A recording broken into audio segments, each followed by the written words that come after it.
Blog Talk Radio. Yes. Shalom, Habarim, shalom, brothers, friends, associates, Talmudim, fellow disciples, greetings. This is Yadin, a.k.a. or PKA, Ras Adonis Tafari, publicly known as, but this is Yadin. Yes, for many of y'all, brother Yadin, right here, your co-laborer, fellow disciple right here. Here we're at the Wisdom Wednesday. Here we're at the Rebi'i, Yom HaRebi'i. Here we're at the fourth day, right? The fourth day of this Shabuah right here.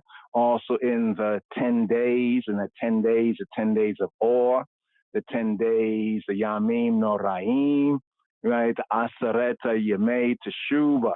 Here we're in the 10 days of repentance, soul searching right here between the Yom Teruah, the day of trumpets, and YomHakippurim, the day of the Atonements. Now, a big point that we make and seek to emphasize is that many popularly will just say Yom Kippur. All right, so you might hear many ones saying Yom Kippur, and we can call that like the PKA.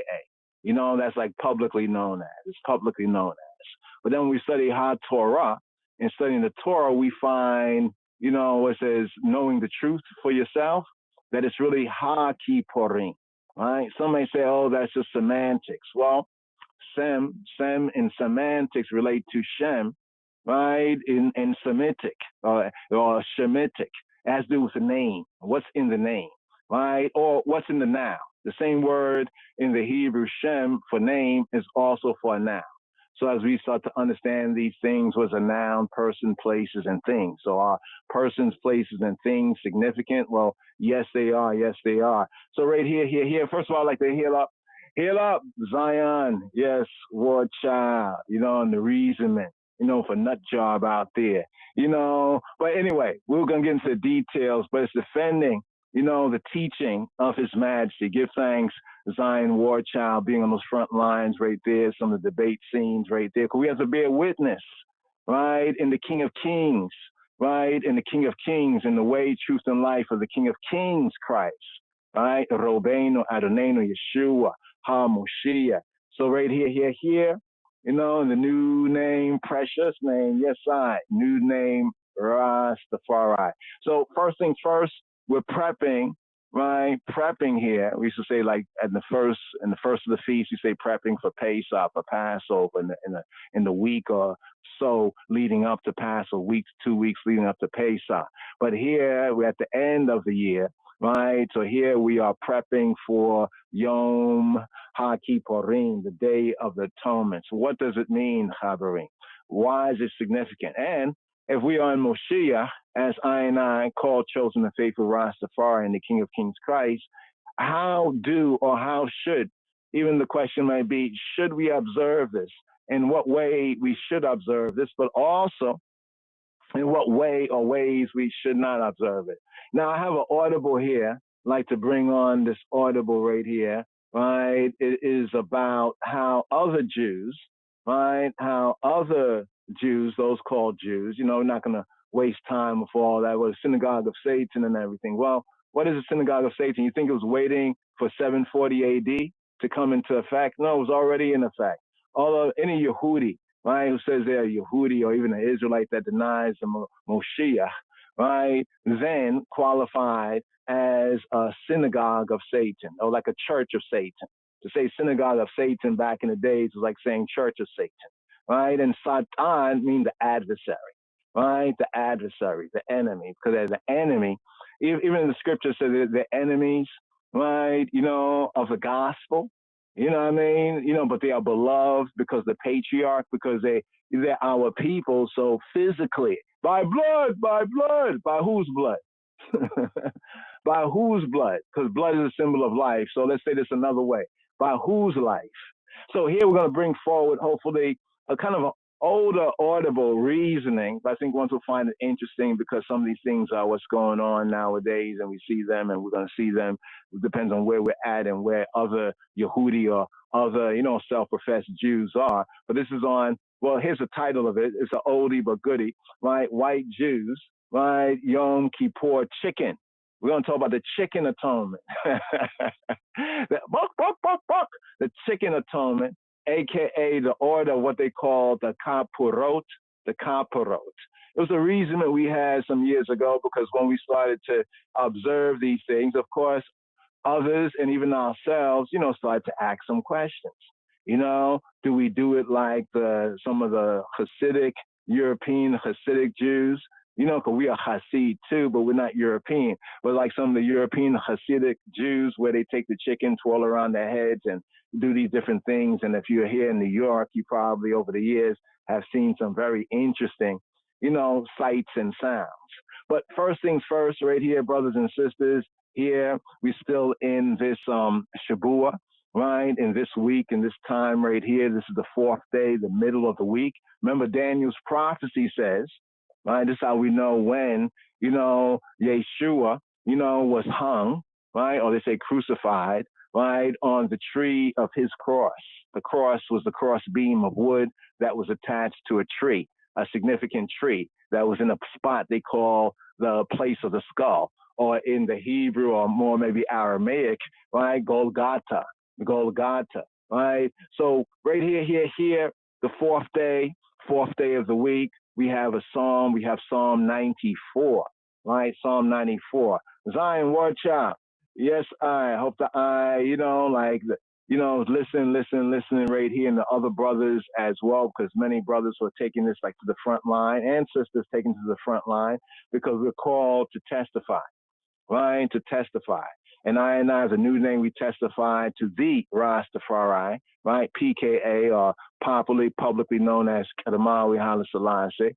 We testify to him and to his Christ, Yeshua HaMoshiach. Now, is His Majesty anointed? Yes, he is the anointed king. You can say Messiah, and Messiah basically means Christ. You would say, well, the Christ. There were many Christs.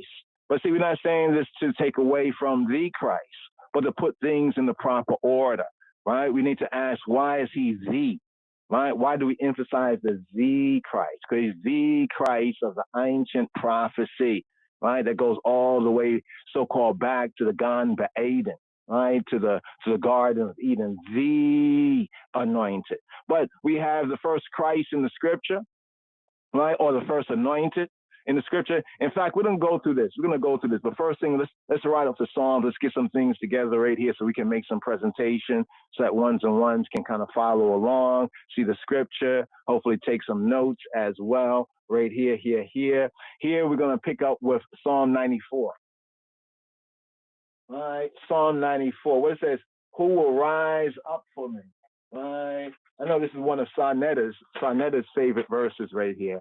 In fact, this is one of the reasons why, I might not like some things, but I loved him when he said this right here, this psalm. I remember I heard him quoting this psalm right here. This is a Wednesday evening psalm coming forth. So stand by, Chaverim, Talmudim, associates, fellow disciples right here. It's Psalm 94. Psalm 94 is the evening psalm appointed for reading and recital and chanting on the fourth day.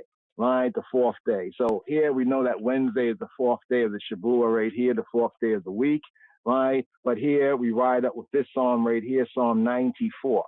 Psalm 94 is a very, very interesting psalm, right? In fact, we might spend some time touching on Psalm 94, because many of the enemies and adversaries, even amongst our own people, those who are Israelites or Black Hebrews or Black Hebrew Israelites, or whatever the formulation that one's, you know what I mean? But we are the Black Jews, Ethiopian Hebrews, of the Lion of the tribe of Judah. This is our witness, right? Witness, what does a witness mean? Right? You see something happened, you witnessed it, right?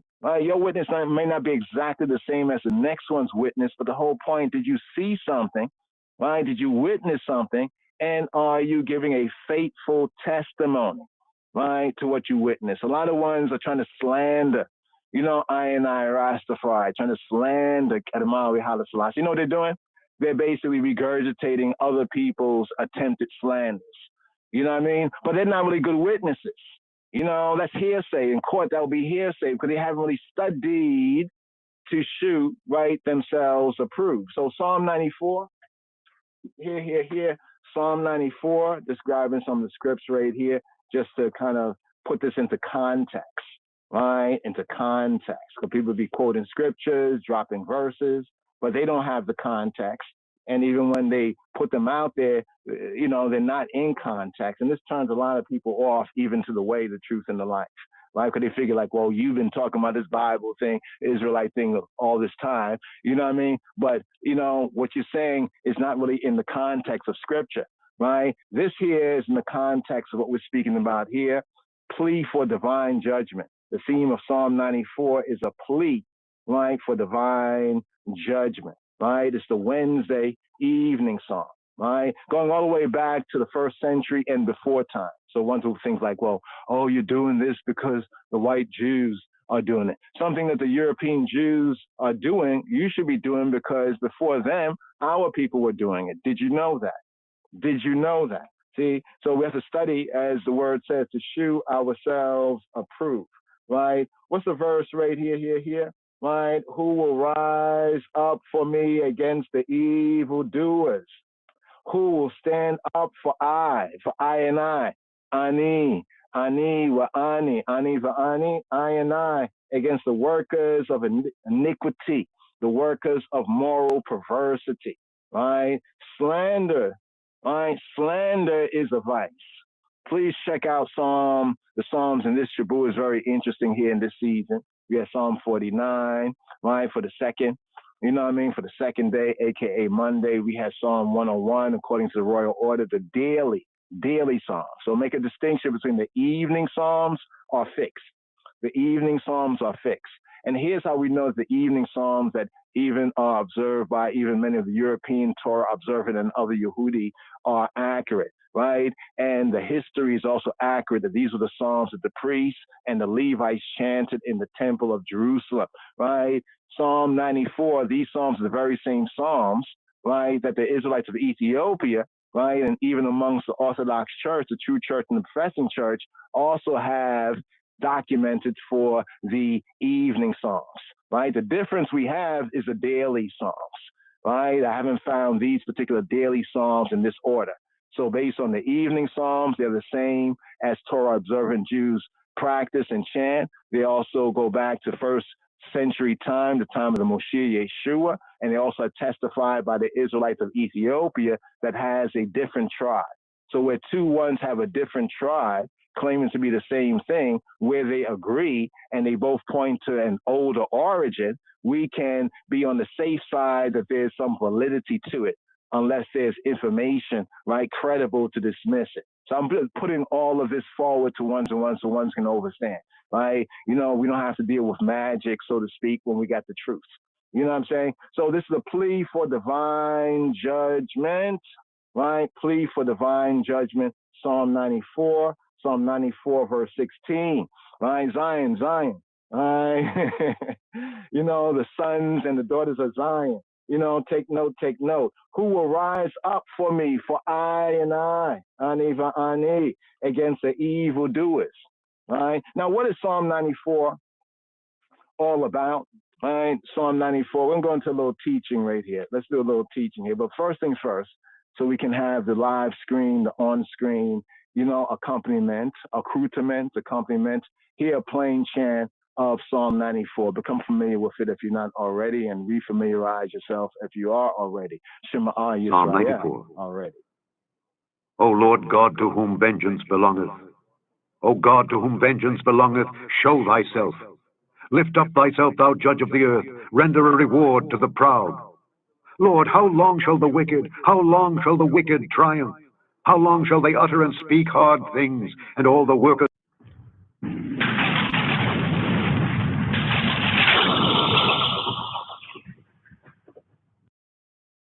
Psalm 94. Mizmor Tzad Dalet.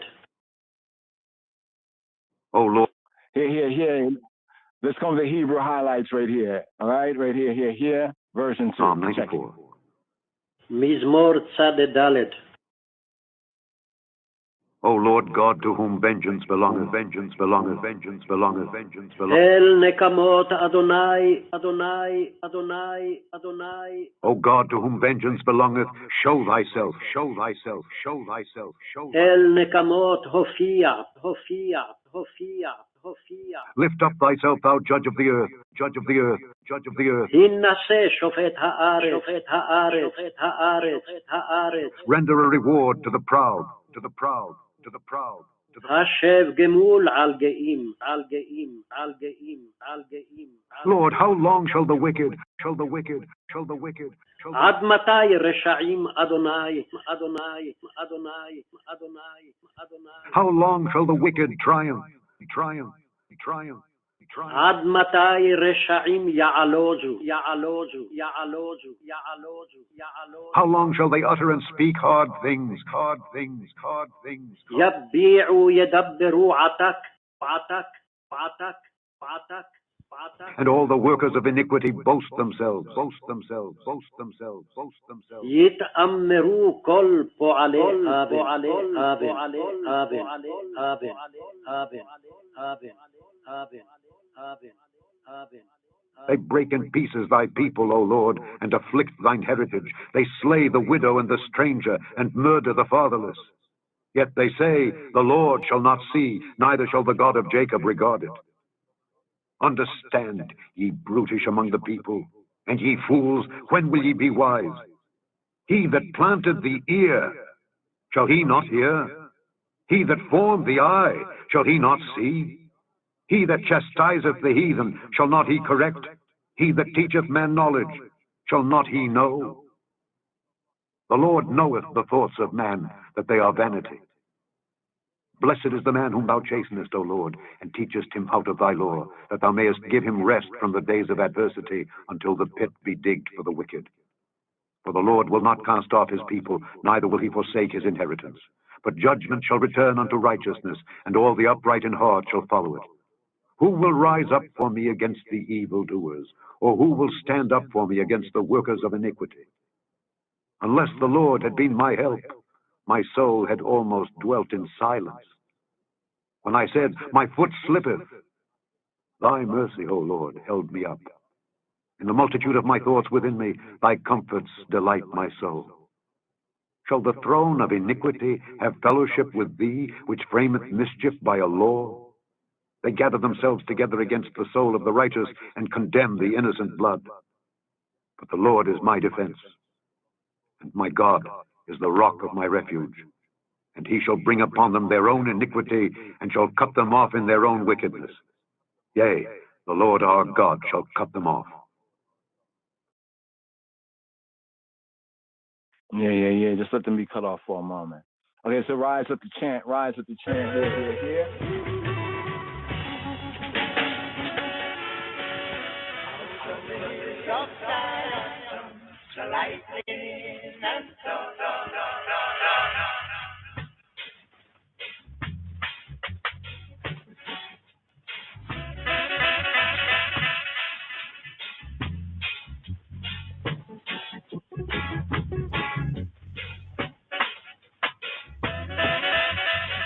מזמור צד ד'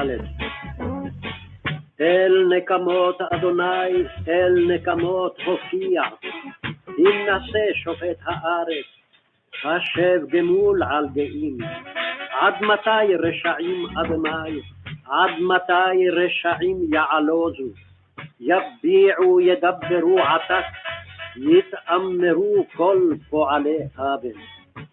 עמך אדוני ידכאו, ונחלתך יענו, אלמנה וגר יהרוגו, ויתומים ירצחו. ויאמרו לא יראה יה, ולא יבין אלוהי יעקב. בינו בוערים בעם, וכסילים מתי תשכילו. הנוטע אוזן הלא ישמע, אם יוצר עין הלא יביט, היוסר גויים הלא יוכיח, המלמד אדם דעת. אדוני יודע מחשבות אדם, כי הם הבל. אשרי הגבר אשר תייסרנו יה, ומתורתך תלמדנו, להשקיט לו ממרע, עד יקרא לרשע שחת. כי לא ייטוש אדוני עמו, ונחלתו לא יעזוב. כי עד צדק ישוב משפט, ואחריו כל ישרי לב. מי יקום לי עם מרעים, מי יתייצב לי עם פועלי אבן. לולא אדוני עזרת לי, כמעט שכנה דומה נפשי. אם אמרתי מה תרגלי, חסדך אדוני יסעדני, ברוב שר אפי בקרבי, תנחומך ישעשעו נפשי. היי חברך כיסא אבות, יוצר עמל עלי חוק, יגודו על נפש צדיק, ודם נקי ירשיעו. ויהי אדוני לי למשגב, ואלוהי לצור מחסי. וישב עליהם את עונם, וברעתם יצמיתם אדוני אלוהינו, אלוהינו, אלוהינו, אלוהינו, אלוהינו, אלוהינו, אלוהינו, אלוהינו. So here, going to focus on the evening psalm right here for the time, the season, here in these days of awe, these days of dread, the 10 days between the day of the trumpets, right, the shofar, and the YomHakippurim. Here to focus on this theme right here, the Day of Atonements, right? There's so much that's connected right here that we need to understand, across the whole different camps and tribes thing. But here with the psalm that we have, hold on for a moment, we're multitasking right here. So here on Psalm 94, we spoke about the middle of the week, right? The middle of the week. Why is the middle of the week? Because there's a prophecy up in Daniel, how Moshiach, the prince, will be cut off, right? So you look in Daniel's prophecy is that Moshiach, the prince, shall be cut off, right? In the midst, right? In the middle of the week, right? And what's interesting is that you can't count 3 days and 3 nights from Friday to Sunday. That's the first thing that should be obvious. That's a tradition, right? That's a kind of a Christian tradition, right? And it seems as though, because one's made a mistake way back when, just because it was way back when doesn't make it any better. If it was wrong way back when and we still doing it now, we said we're going to keep doing it now, but we know it was a mistake. You know what I mean? So the 3 days and the 3 nights from Friday, right? We talked about this before, how it got confused. It's because the Hebrew word for Friday, how it relates to the word for 4, right? The confusion between the Hebrew word for Friday and the Hebrew word for 4, right? And evening, Friday, evening, and 4 get confused amongst those who were not really Hebrew speakers, right? So some things, and also because of the Sabbath, right? Because the day, right, before and the day of the holy feast and festival, the evening before and the day is considered a Shabbat. So there are weekly, right? There are weekly Sabbaths. There's a weekly Sabbath, 7-day Sabbath, and then there is the rest from work and exertion for the appointments called the feast and the festivals, the feasts and the festivals, right? But speaking of that right there, let's speak of this right here, still stick on the theme right here. So the 4th day, I'd like to share some of Daniel's prophecies on that as well. We return to that, remind I and I.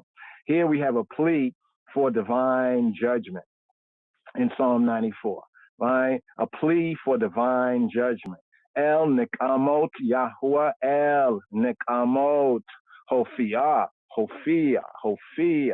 to shine forth. El, almighty power. El, right? Definite article in Hebrew is Ha'el, right? Look at the sound of Ha'el, right? Ha'el. And also we have Hayel, as in Haile Selassie.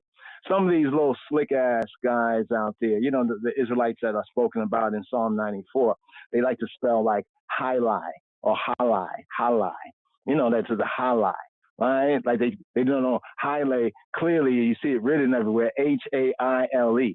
They try to put Lie there, little slanderous stuff. I mean, it shouldn't even really upset us. It's the point. It's the principle of it. See, Psalm 94 speaks to such dirty, slanderous behavior.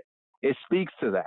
That's why the things that we should do, you know, in my father's house, there are many mansions. So if there's different mansions, there's different, how can I say, I don't want to say flavors. I don't want to like put it down in any way, but there's different mansions of Israelites, you know, those who say they're Israelites. Okay, so what? How come we still can't work together on the big issues?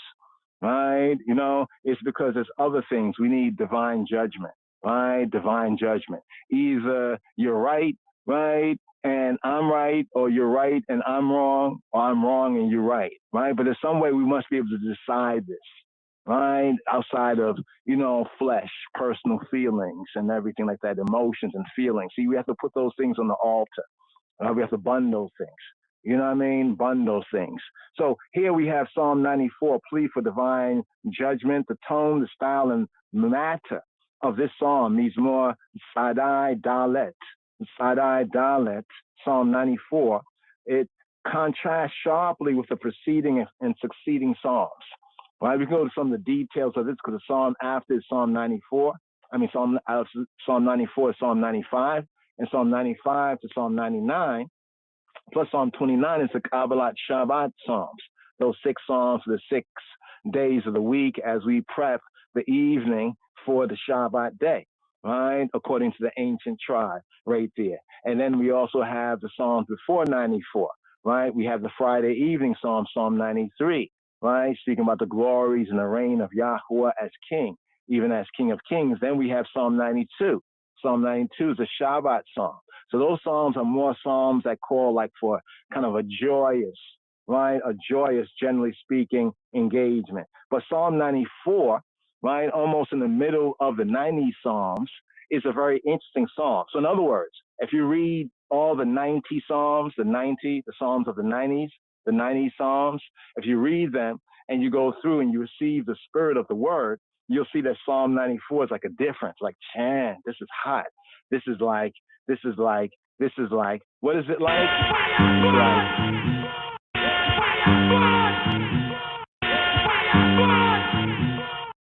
Yeah, it's hot. It's hot like that right there because the content, right? Plea for divine judgment far from, right, Yah's sovereignty, Yahweh's sovereignty being acknowledged and enforced over the earth. What do we have? We have a state of moral chaos. What does the called, chosen, and faithful Rastafari say? Right? The moral theocracy of his divine majesty. But what we have in the world, flesh and satanic seclorum, we have a state of moral chaos. It's interesting, the word chaos. Chaos in Hebrew means like vexation, chaos. Right? We have chaos. Right? Prevails in that justice is denied to those who need its protection most. Perhaps in this idea is its place in the group to be explained, because ones have reached and said that many of the Psalms are placed, the way they're placed kind of makes sense. For example, Psalm 1 and 2 is basically one Psalm in its theme, right? Psalm 3 and 4, one is a morning Psalm, Psalm 3, and the next a morning Psalm in distress, and Psalm 4 is an evening Psalm in relief. So we see a connection between the Psalms, even in their placing within the Sefer Tehillim, right? Within the book of the praises, Tehillim. But let's go on and just break this down right here. Psalm 93, the Psalm before.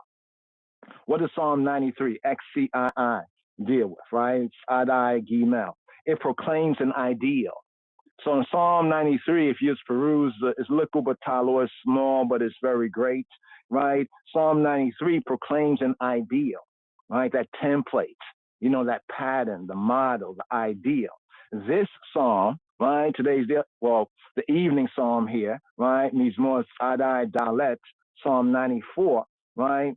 Psalm 94, it dwells upon the stark realities. You know, like when we say, yeah, we Israelites, you finally get to know who we are, and ones are waking up, you would think like, wow, that's great. A lot of things can, you know, but then you look at the realities, the stark realities. They disclose so different a state of things or things or kings, if you please.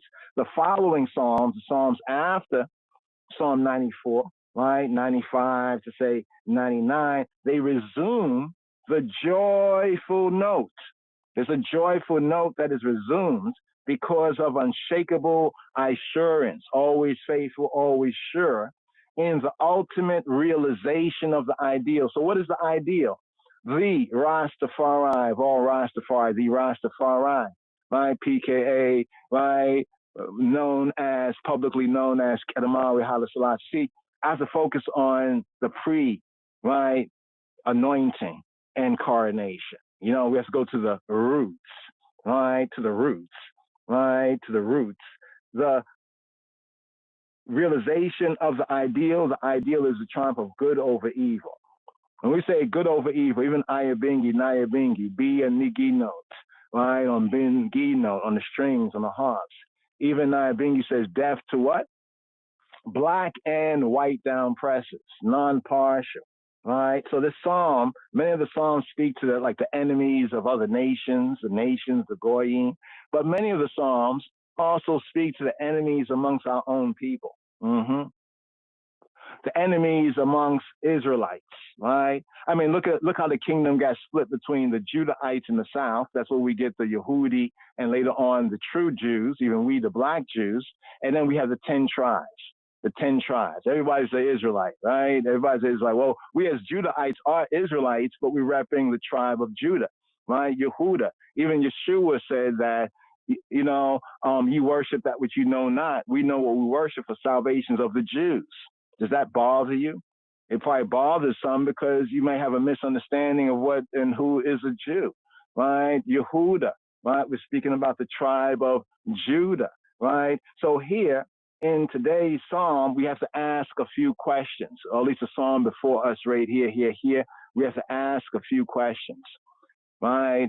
Question number one. Who are the oppressors and the oppressed? Do we need to rephrase that for Rastafari? Yes, I is Rastafari, but I is not particularly or exclusively Jamaican Rastafari. I'm not Jamaican. Just want to make, this disclaimer right there. The roots of Rastafari is not in Jamaica, right? The roots of Rastafari is in Ethiopia. I could say the roots of Rastafari is in Rastafari, right? The man, right, PKA, publicly known as Kedamawi Haile Selassie. All right, just want to make that very clear right there. But let's rephrase this, right? Who are the down presses? All right, down presses. The elders brought out those sayings. That's why if you notice, a lot of people don't still use those things. They don't really still use that type of talk. All right, you see that type of talk.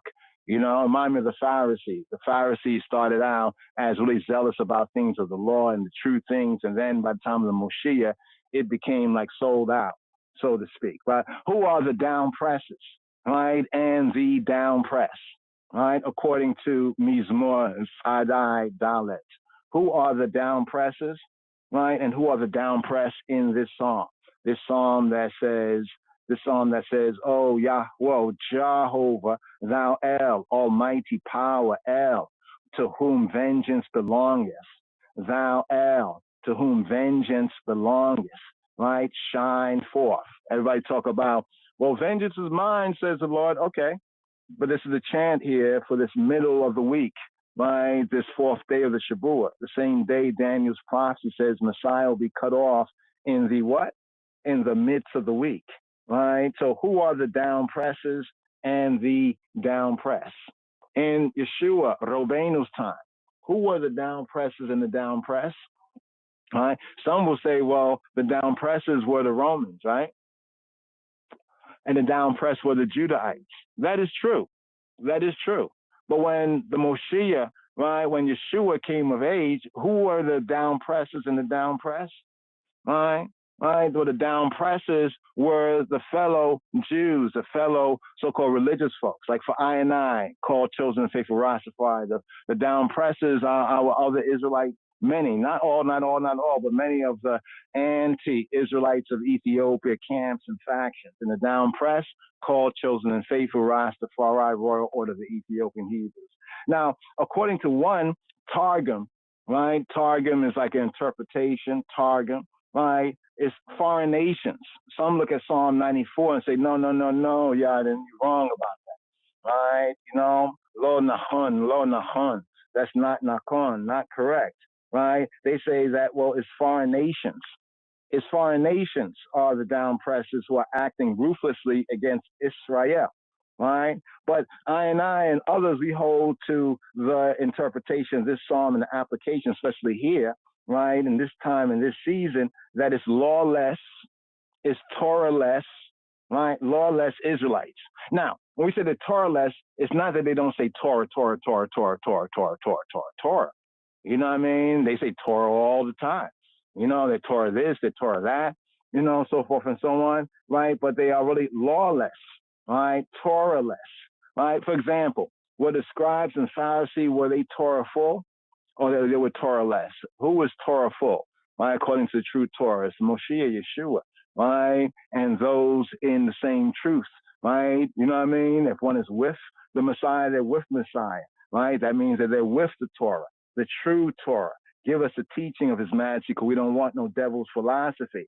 So the lawless or Torah-less Israelites, it's them who deal unjustly with their brethren, right? If we're honest, right, even in different Rasta camps as well, we're honest, right? The greatest difficulty, yes, Babylon, Babylon, Babylon. We can babble on about Babylon, you know what I mean? But what happens when you find Babylon amongst the brethren, right, and don't have Torah, don't have the teaching of his majesty among the brethren? So for today's or the evening psalm before us right here, Psalm 94, this latter view, right? This latter view is adopted right here, here. But here, before we ride up right here, let's blow the shofar, you know, to waken the soul, to wake up. This is the alarm. Ring the alarm. You hear the shofar.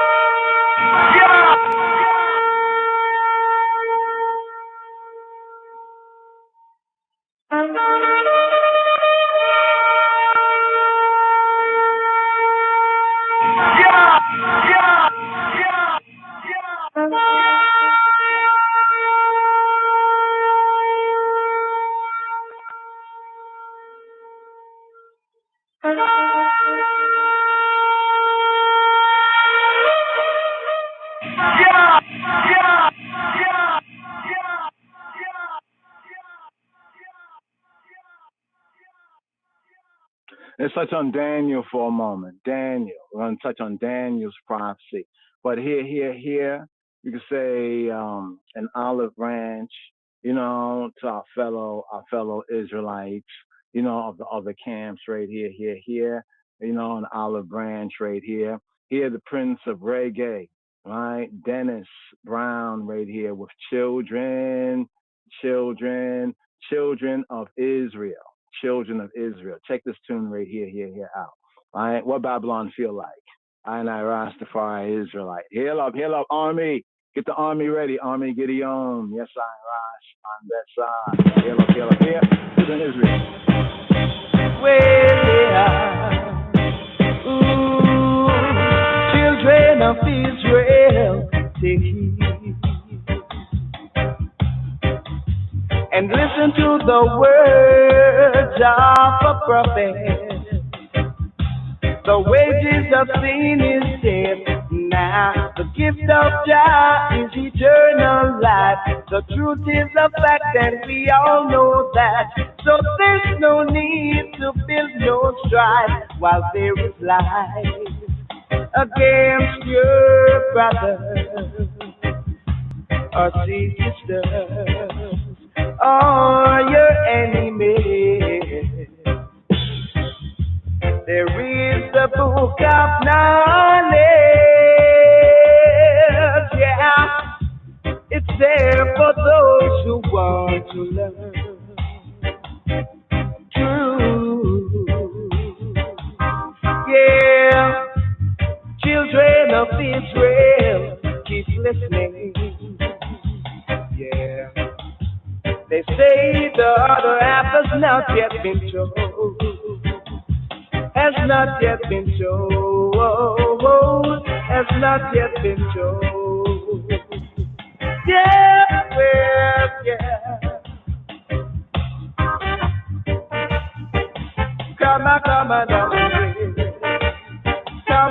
come along now. Oh, and take it, yeah. Cause there is the book of knowledge, yeah. It's there for those who want to learn the truth, yeah. Children of Israel, take it, yeah. And listen to the words of a prophet. The wages of sin is death. Now the gift of God is eternal life. The truth is a fact, and we all know that. So there's no need to build no strife while there is life against your brother. Ooh, yeah. There is a book of knowledge, yeah. It's there for those who want to learn.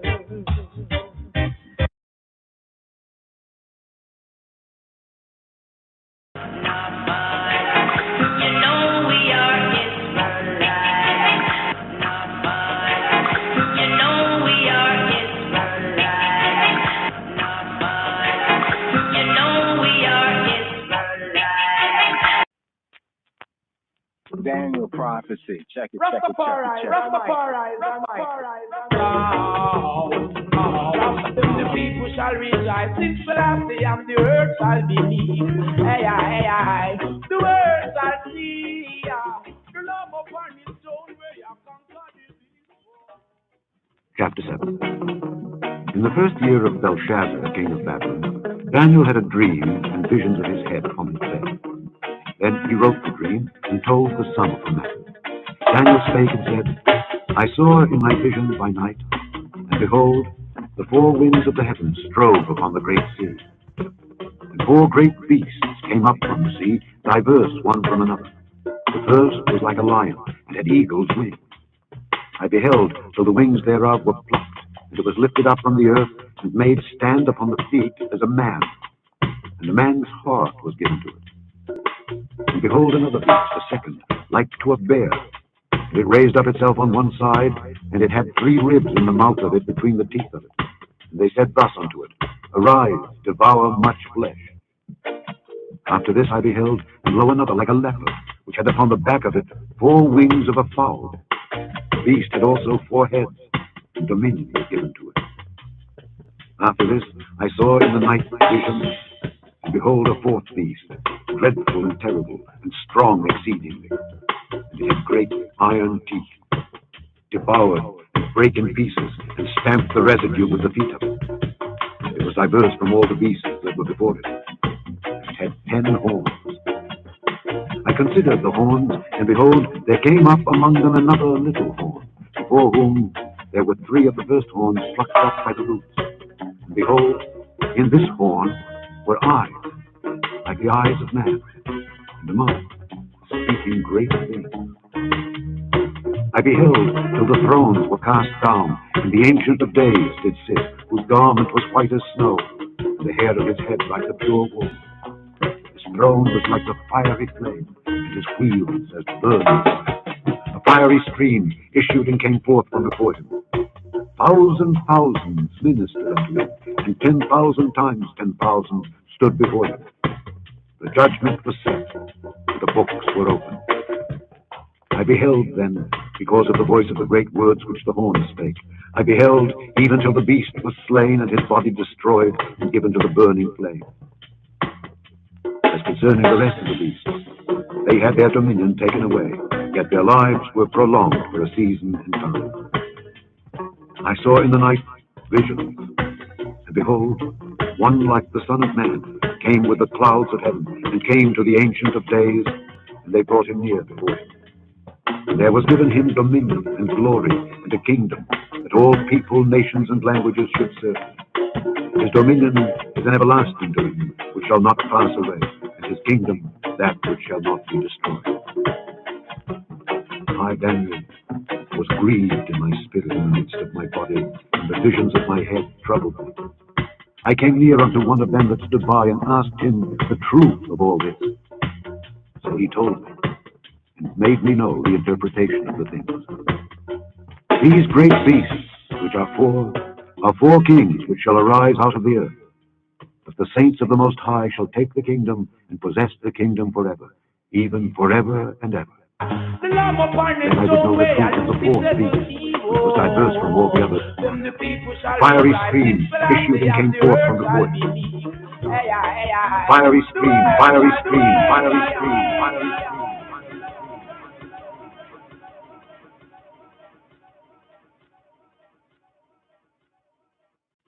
I saw in the night visions, and behold, one like the Son of Man came with the clouds of heaven, and came to the Ancient of Days, and they brought him near before him.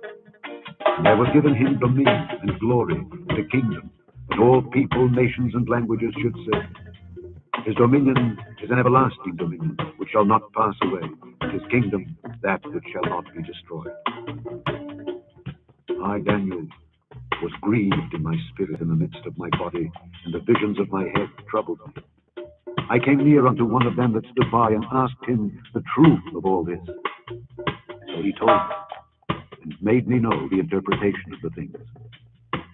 These great beasts, which are four kings which shall arise out of the earth. But the saints of the Most High shall take the kingdom and possess the kingdom forever, even forever and ever. Then I would know the truth of the fourth beast, which was diverse from all the others, exceeding dreadful, whose teeth were of iron, and his nails of brass, which devoured, brake in pieces, and stamped the residue with his feet. And of the 10 horns that were in his head, and of the other which came up, and before whom 3 fell, even that horn that had eyes, and the mouth that spake very great things, whose look was more stout than velvet. I beheld, and the same horn made war with the saints, and prevailed against them, until the Ancient of Days came, and judgment was given to the saints of the Most High. And the time came, the saints possessed the kingdom. Thus he said, the fourth beast shall be the fourth kingdom upon earth, which shall be diverse from all kingdoms, and shall devour the whole earth, and shall tread it down, and break it in pieces. And the 10 horns out of this kingdom are 10 kings that shall arise, and another shall rise after, and he shall be diverse from the first, and he shall subdue 3 kings. And he shall speak great words against the Most High, and shall wear out the saints of the Most High, and think to change times and laws. And they shall be given into his hand until a time and times for the dividing of time. But the judgment shall sit, and they shall take away his dominion, to consume and to destroy it unto the end. And the kingdom and dominion, and the greatness of the kingdom unto the whole heaven, shall be given to the people of the saints of the Most High, whose kingdom is an everlasting kingdom, and all dominions shall serve and obey him. Hitherto is the end of the matter. As for me, Daniel, my cogitation much troubled me, my countenance changed me. But I kept the matter in my heart.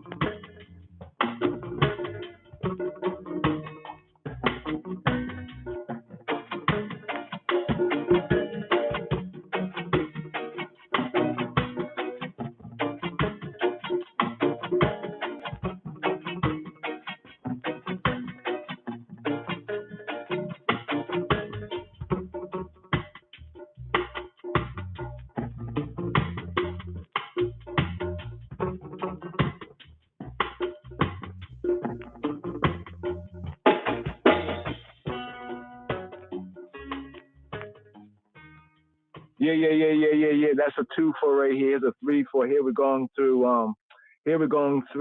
Daniel's prophecy. Here we're checking out Daniel's prophecy, Daniel chapter 7. Right, chapter 7. Once again, let's go over verses 10 to 28 one more time on the world rhythm. Yeah.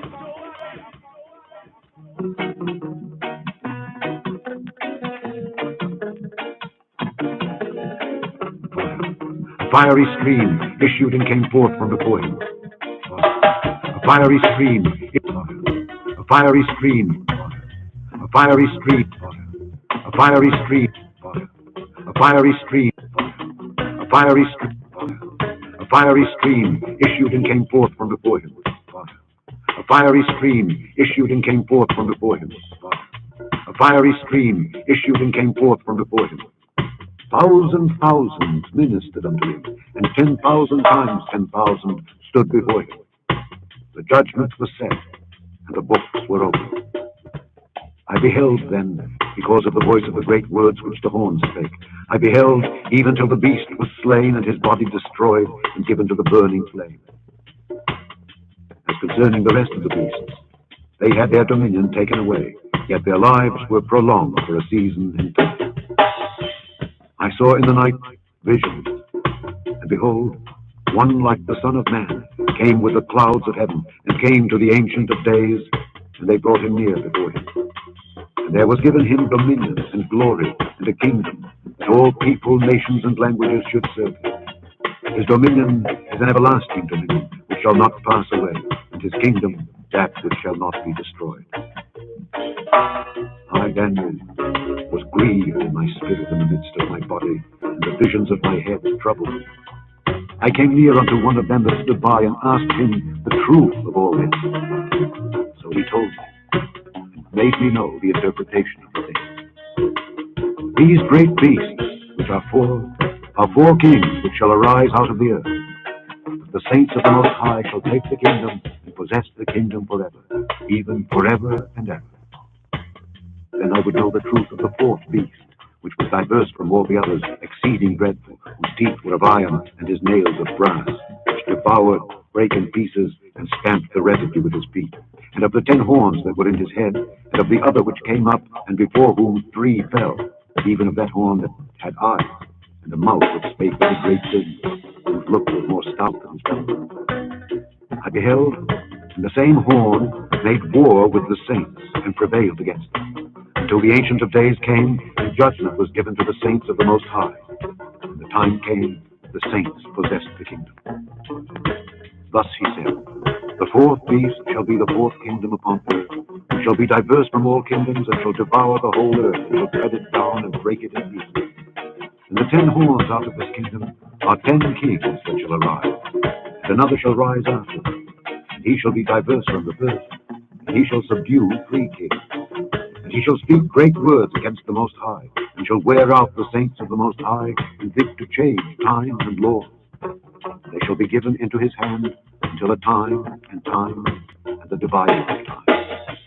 The judgment shall sit, and they shall take away his dominion, to consume and to destroy it unto the end, unto the end, unto the end, unto the end. And the kingdom and dominion, and the greatness of the kingdom unto the whole heaven, shall be given to the people of the saints of the Most High, whose kingdom is an everlasting kingdom, and all dominions shall serve and obey him. Hitherto is the end of the matter. As for me, Daniel, my cogitations much troubled me, and my countenance changed in me. But I kept the matter in my heart, my heart, my heart, my heart, my heart.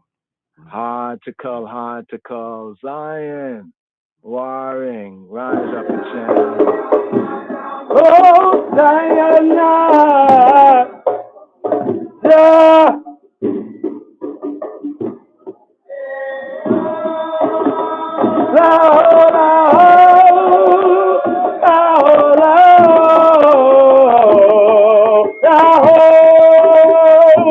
Mount Zion, yeah, Rastafari, oh Zion,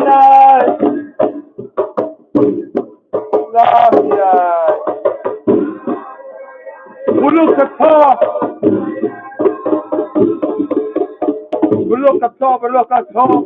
Baruch.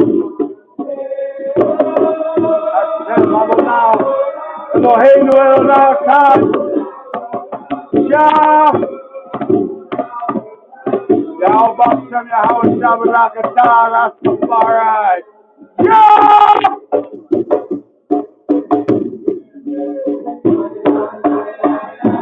Oh, Zion,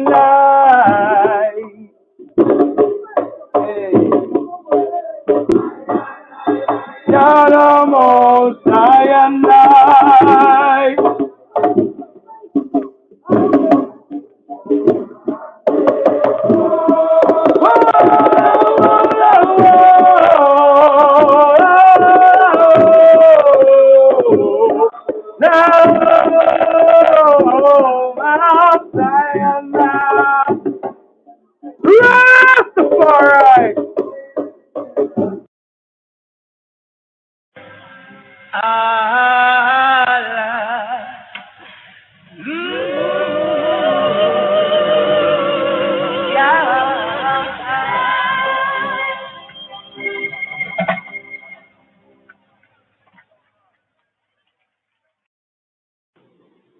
Hear, O Israel, Israel, Israel, Israel, Israel, Israel. Shema Yisrael, Yisrael, Yisrael, Yisrael, Yisrael, Yisrael. The Lord our God, God, God, God. Adonai Elohenu, Elohenu, Elohenu, Elohenu, Elohenu. Is one Lord, Lord, Lord, Lord, Lord. Adonai Echad, Adonai Echad, Adonai Echad, Adonai Echad.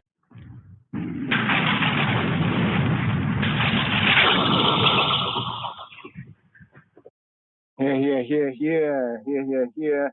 Let's write up with the full of the Shema right here. That was Deuteronomy chapter 6, verse 4. But the full, right? Tefillah, the prayer right here. Tribe of Judah. You know that must be true, right? Jewish. You know that right here. But Hunter Selassie, Bob Marley here touched on that too as well. That theme right here. See if we can share that theme right here. A few ones have spoken to it. Right, here we go. Where is it? Okay, it must be Jew. Right, let's get this right here. This audible kind of juggling right here. You know, we the black Jews of the line of the tribe of Judah. Here goes. Jew is Judah. All right, if you want to study and get to the roots, so Jew truly is Yehuda. Being spread all over another country, another way of thinking. I also heard that you eating is also kosher eating. I mean, you're not eating pork and things like that. You know. Are you Jewish? Yeah, Rasta. I don't understand. Well, I am Rasta. So it's the same tradition as for the Lion of the tribe of Judah. That must be Jew. Judah. Must from Jew. I was class at Judah. Tribe of Judah. Simple and true right there. So in the Tefillah, Deuteronomy chapter 6, verse 4, you know, the Shema, Yisrael. Yahweh Eloheinu, Yahweh Echad. Right here, Deuteronomy 6, right, chapter 6, verse 4 to 9, but here's the full. Deuteronomy chapter 6, verses 4 to 9. See, a lot of people do the Shema, right, verse 4, but they forget about verse 5, verse 6, verse 7, verse 8, and of course, verse 9, right there. But the full, Deuteronomy chapter 6, verse 4 to 9, Deuteronomy chapter 11, verses 13 to 21, and Numbers chapter 15, verses 37 to 41, Dubwise, Shema Yisrael. Here it is.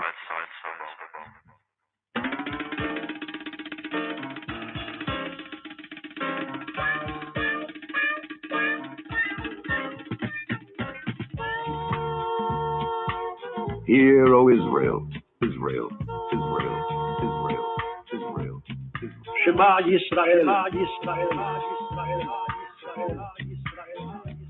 The Lord our God, God, God, God. Adonai Elohenu, Elohenu, Elohenu, Elohenu, Elohenu. Is one Lord, Lord, Lord, Lord, Lord. Adonai Echad, Adonai Echad, Adonai Echad, Adonai Echad, Adonai Echad, Adonai Echad, Adonai Echad, Adonai Echad, Adonai Echad. And thou shalt love the Lord thy God with all thine heart, and with all thy soul, and with all thy might. And these words which I command thee this day shall be in thine heart. And thou shalt teach them diligently unto thy children, and shalt talk of them when thou sittest in thine house, and when thou walkest by the way, and when thou liest down, and when thou risest up. And thou shalt bind them for a sign upon thine hand, and they shall be as frontlets between thine eyes. And thou shalt write them upon the posts of thy house, and on thy gates, my gates, my gates, my gates, my gates, my gates, my gates, my gates, my gates. And it shall come to pass, if ye shall hearken diligently unto my commandments which I command you this day, to love the Lord your God, and to serve him with all your heart and with all your soul, that I will give you the rain of your land in his due season, the first rain and the latter rain, that thou mayest gather in thy corn, and thy wine, and thine oil. And I will send grass in thy fields for thy cattle, that thou mayest eat and be full. Take heed to yourselves, that your heart be not deceived, and ye turn aside and serve other gods and worship them. And then the Lord's wrath be kindled against you, and he shut up the heaven, that there be no rain, and that the land yield not her fruit, lest ye perish quickly from off the good land which the Lord giveth you. Therefore shall ye lay up these my words in your heart and in your soul, and bind them for a sign upon your hand, that they may be as frontlets between your eyes. And ye shall teach them your children, speaking of them when thou sittest in thine house, and when thou walkest by the way, when thou liest down, and when thou risest up.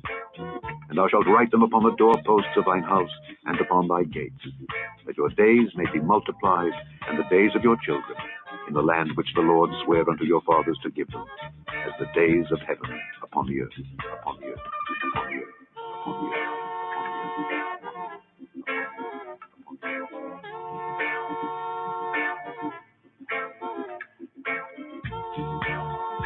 And the Lord spake unto Moses, saying, Speak unto the children of Israel, and bid them that they make them fringes in the borders of their garments throughout their generations, and that they put upon the fringe of the borders a riband of blue.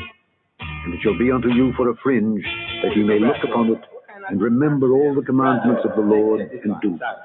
And that ye seek not after your own heart and your own eyes, after which ye used to go a whoring, that ye may remember and do all my commandments, and behold unto your God.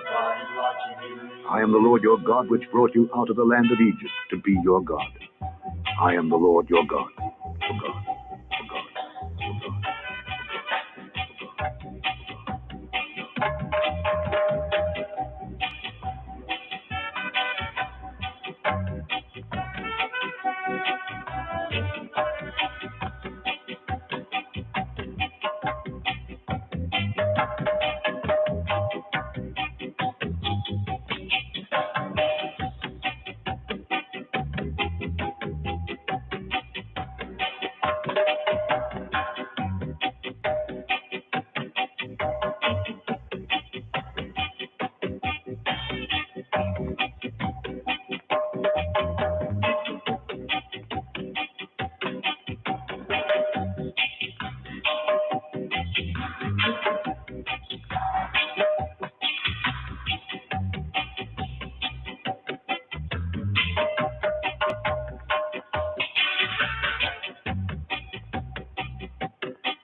Yes, yes, yes, yes. There.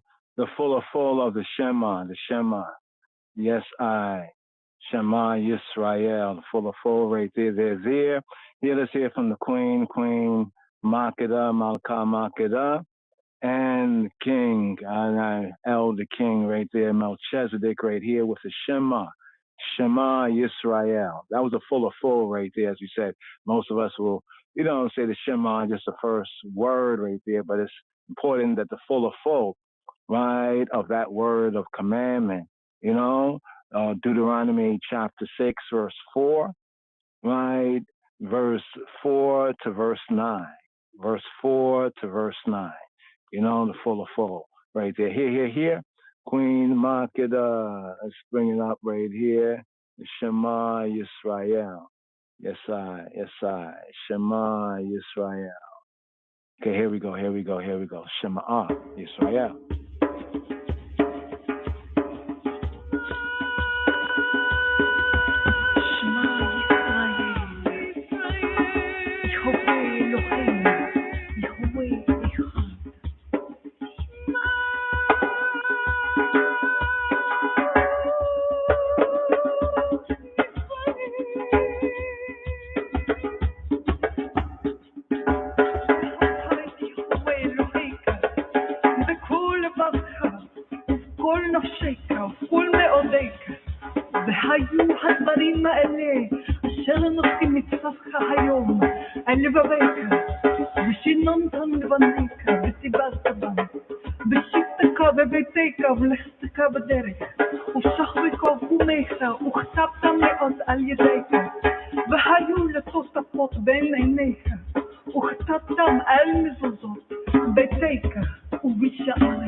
Jah is one, Yahweh Echad. Here, Ake Becca, aka our brother Benjamin Vaughn Benjamin, right here. Ake Becca, Jah is one, Yah Echad, Yahweh Echad, Shema Yisrael. Children of the new covenant, here I, O Israel, Jah Rastafari is one. Blazing tongue of flame, get a youth, you know your name come. For he shall have judgment without mercy, that have shown no mercy. For mercy rejoiceth against judgment, in secret ridicule. Wherefore also it is contained in the scripture, behold, I lay in Zion a chief cornerstone, elect and precious, and he that believeth on him shall not be confounded. But ye are a chosen generation, a royal priesthood, a holy nation, a peculiar people, that ye should show forth the praises of him who is called out of darkness into his marvelous light. Having good conscience, that whereas they speak evil of you as of evildoers, that they may be ashamed and falsely accuse your good conversation in Jah. Children of the new name covenant, here I, O Israel, the Rastafari is one. For the time is come that judgment must begin at the house of Jah. And if it first begin at I and I, what shall be the end of them that obey not Jah? Behold, the hire of the laborers who are reaped down for field, riches of you kept back by fraud, quiet, and the cries of them which have reaped are entered into the ears of the Lord of Sabbath, or army. Children of the new covenant, here I, O Israel, Jah Rastafari is one. Children of the new covenant, here I, O Israel, Jah Rastafari is one. Jah Rastafari is one. Jah Rastafari is one.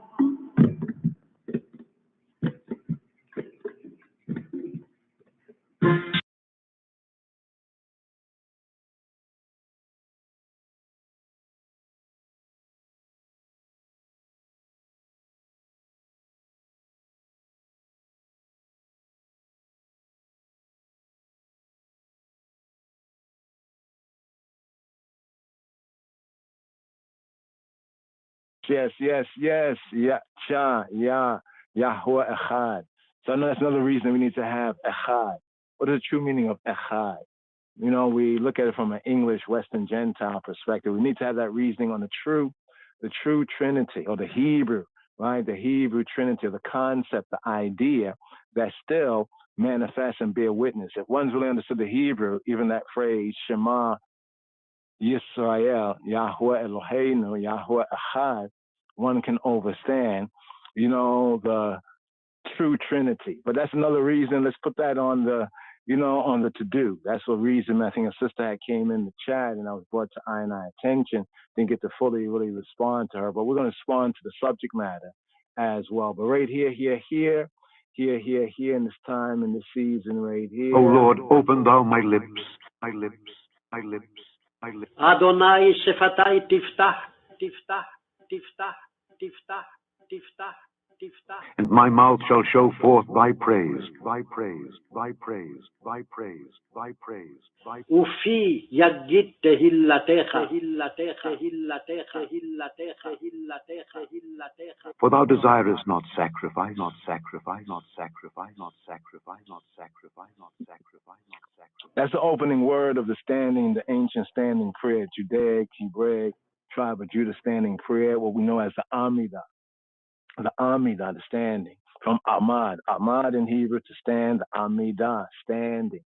So right there, that's from Psalm 51, 15 in the Hebrew. Here's like it's a basic chant, right? Just some of the basics of I and I, you know, collective communal worship, right? To show what Yahweh Eloheinu, right, Bashem Yeshua, worth to I and I, the word sound, as it says in Hosea, right? Return to Yahweh.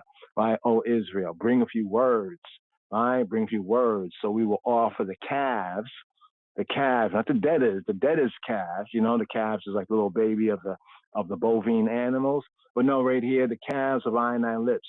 So right here, basic words of the Amidah, standing prayer, Shema Yisrael. Rise up to chant. Shema Rastafari. Shema Yisrael, here, Rastafari, here, O Israel. My Lord, open my lips, and my mouth shall declare your praise. Blessed are you, Lord, our God, and God of our father, God of Abraham, God of Isaac, and God of Jacob, the great, mighty, and awesome God, exalted God who bestows bountiful kindness, who creates all things, who remembers the piety of the patriarchs, and who in love brings a Redeemer to their children's children for the sake of his name. O King, you are a helper, a savior, and a shield. Blessed are you, Lord, shield of Abraham. You are mighty forever, my Lord.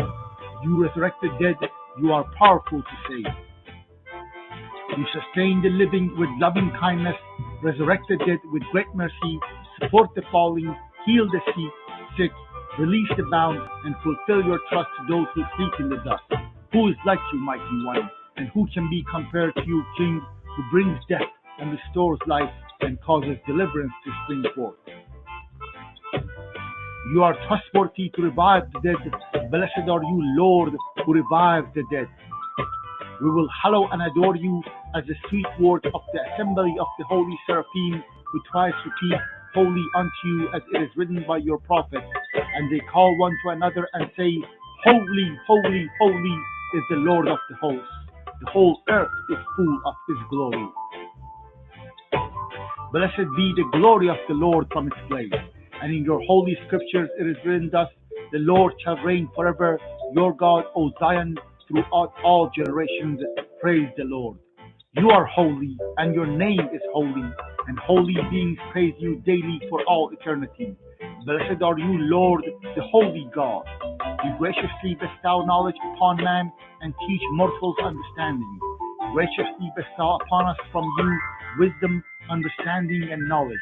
Blessed are you, Lord, who graciously bestows knowledge. Cause us to return, our Father, to your Torah. Draw us near, our King, to your service, and bring us back to you in wholehearted repentance. Blessed are you, Lord, who desires repentance. Pardon us, our Father, for we have sinned. Forgive us, our King, for we have transgressed. for you are a good and forgiving God. Blessed are you, Lord, gracious one who pardons abundantly. O behold our affliction and wage our battle. Redeem us speedily for the sake of your name, for you, God, are the mighty Redeemer. Blessed are you, Lord, Redeemer of Israel. Heal us, O Lord, and we will be healed. Help us, and we will be saved. For you are our praise. Grant complete cure and healing to all our wounds. For you, Almighty King, are a faithful and merciful healer. Blessed are you, Lord, who heals the sick of his people, Israel. Bless for us, Lord our God, this year and all the varieties of his produce for good, and bestow blessing upon the face of the earth. Satisfy us from your bounty, and bless our year like other good years for blessing. For you are a generous God who bestows goodness and blesses the years. Blessed are you, Lord, who blesses the years. Sound the great shofar for our freedom. Raise a banner to gather our exiles, and bring us together from the four corners of the earth into our land. Blessed are you, Lord, who gathers the dispersed of his people, Israel. Restore our judges as in former times, and our counselors as of yore. Remove from us sorrow and sighing, and reign over us. You alone, O Lord, with kindness and compassion, with righteousness and justice. Blessed are you, Lord, King, who loves righteousness and justice. Let there be no hope for informers, and may all the heretics and all the wicked instantly perish. May all the enemies of your people be speedily extirpated, and may you swiftly uproot, break, crush, and subdue the reign of wickedness speedily in our days. Blessed are you, Lord, who crushes enemies and subdues the wicked. May your mercies be aroused, Lord our God, upon the righteous, upon the pious, upon the elders of your people, the house of Israel, upon the remnant of their sages, upon the righteous proselytes, and upon us. Grant ample reward to all who truly trust in your name, and place our lot among them.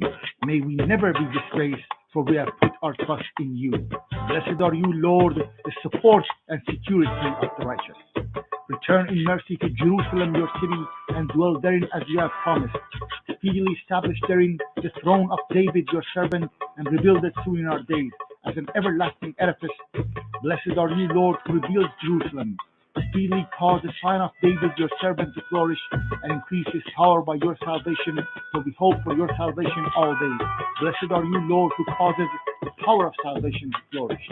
Hear our voice, Lord our God, merciful Father. Have compassion upon us, and accept our prayers in mercy and favor. For you are God who hears prayers and supplications. Do not turn us away empty-handed from you, our King, for you hear the prayer of everyone. Blessed are you, Lord, who hears prayer. Look with favor, Lord our God, on your people Israel, and pay heed to their prayer. Restore the service to your sanctuary, and accept with love and favor Israel's fire offerings and prayer. And may the service of your people Israel always find favor. May our eyes behold your return to Zion in mercy. Blessed are you, Lord, who restores his divine presence to Zion. We thankfully acknowledge that you are the Lord, our God, and God of our fathers forever. You are the strength of our life, the shield of our salvation in every generation. We will give thanks to you and recount your praise evening, morning, and noon. For our lives which are committed into your hands, for our souls which are entrusted to you, for your miracles which are with us daily, and for your continual wonders and beneficences. You are the beneficent one, for your mercy is never seen, the merciful one, for your kindness never ends, for we always place our hope in you. And for all these, may your name, our King, be continually blessed, exalted, and extolled forever and all time. And all living things shall forever thank you and praise your great name eternally. For you are good. God, you are everlasting salvation and help, all benevolent. God, blessed are you, Lord, beneficent is your name, and to you it is fitting to offer thanks. Bestow peace, goodness, and blessings, life, graciousness, kindness, and mercy upon us and upon all your people Israel. Bless us, our Father, and all of us as one, with the light of your countenance. For by the light of your countenance you gave us, Lord our God, Torah of light and loving kindness, righteousness, blessing, mercy, life, and peace. May it be favorable in your eyes to bless your people Israel at all times and at every moment with your peace. Blessed are you, Lord, who blesses his people Israel with peace. May the words of my mouth and the meditation of my heart be acceptable before you, Lord, my strength and my Redeemer. My God, guard my tongue from evil and my lips from speaking deceitfully. Let my soul be silent to those who curse me. Let my soul be as dust to all. Open my heart to your Torah, and let my soul eagerly pursue your commandments. As for all those who plot evil against me, hasten to annul their counsel and frustrate their design. Let them be as chaff before the wind. Let the angel of the Lord thrust them away, that your beloved ones may be delivered. Help with your right hand and answer me. Do it for the sake of your name. Do it for the sake of your right hand. Do it for the sake of your Torah. Do it for the sake of your holiness. May the words of my mouth and the meditation of my heart be acceptable before you, Lord, my strength and my Redeemer. He who makes peace in this heaven, may he make peace for us and for all Israel, and say amen. May it be your will, Lord our God and God of our fathers, that the Beth Hamkidash be steadily rebuilt in our days, and grant us portion in your Torah. In your Torah. In your Torah. In your Torah. In your Torah. There's Amida. Shemona Esrei, 18, actually it's 19, but 18 benedictions. The standing prayer, the daily prayer, communal worship right there. When Yeshua Robenu talked about when you stand, when you pray standing. Right? You're speaking of the Amida, Going to go through a build of the Amida, but, we chant that and we, meditate on those words right there. Those 18 to 19 benedictions, blessings for Kol Yisrael, as well as reminders of how to halak, to go out, to walk out. You're coming and you're going. You're halakha. You're coming and you're going.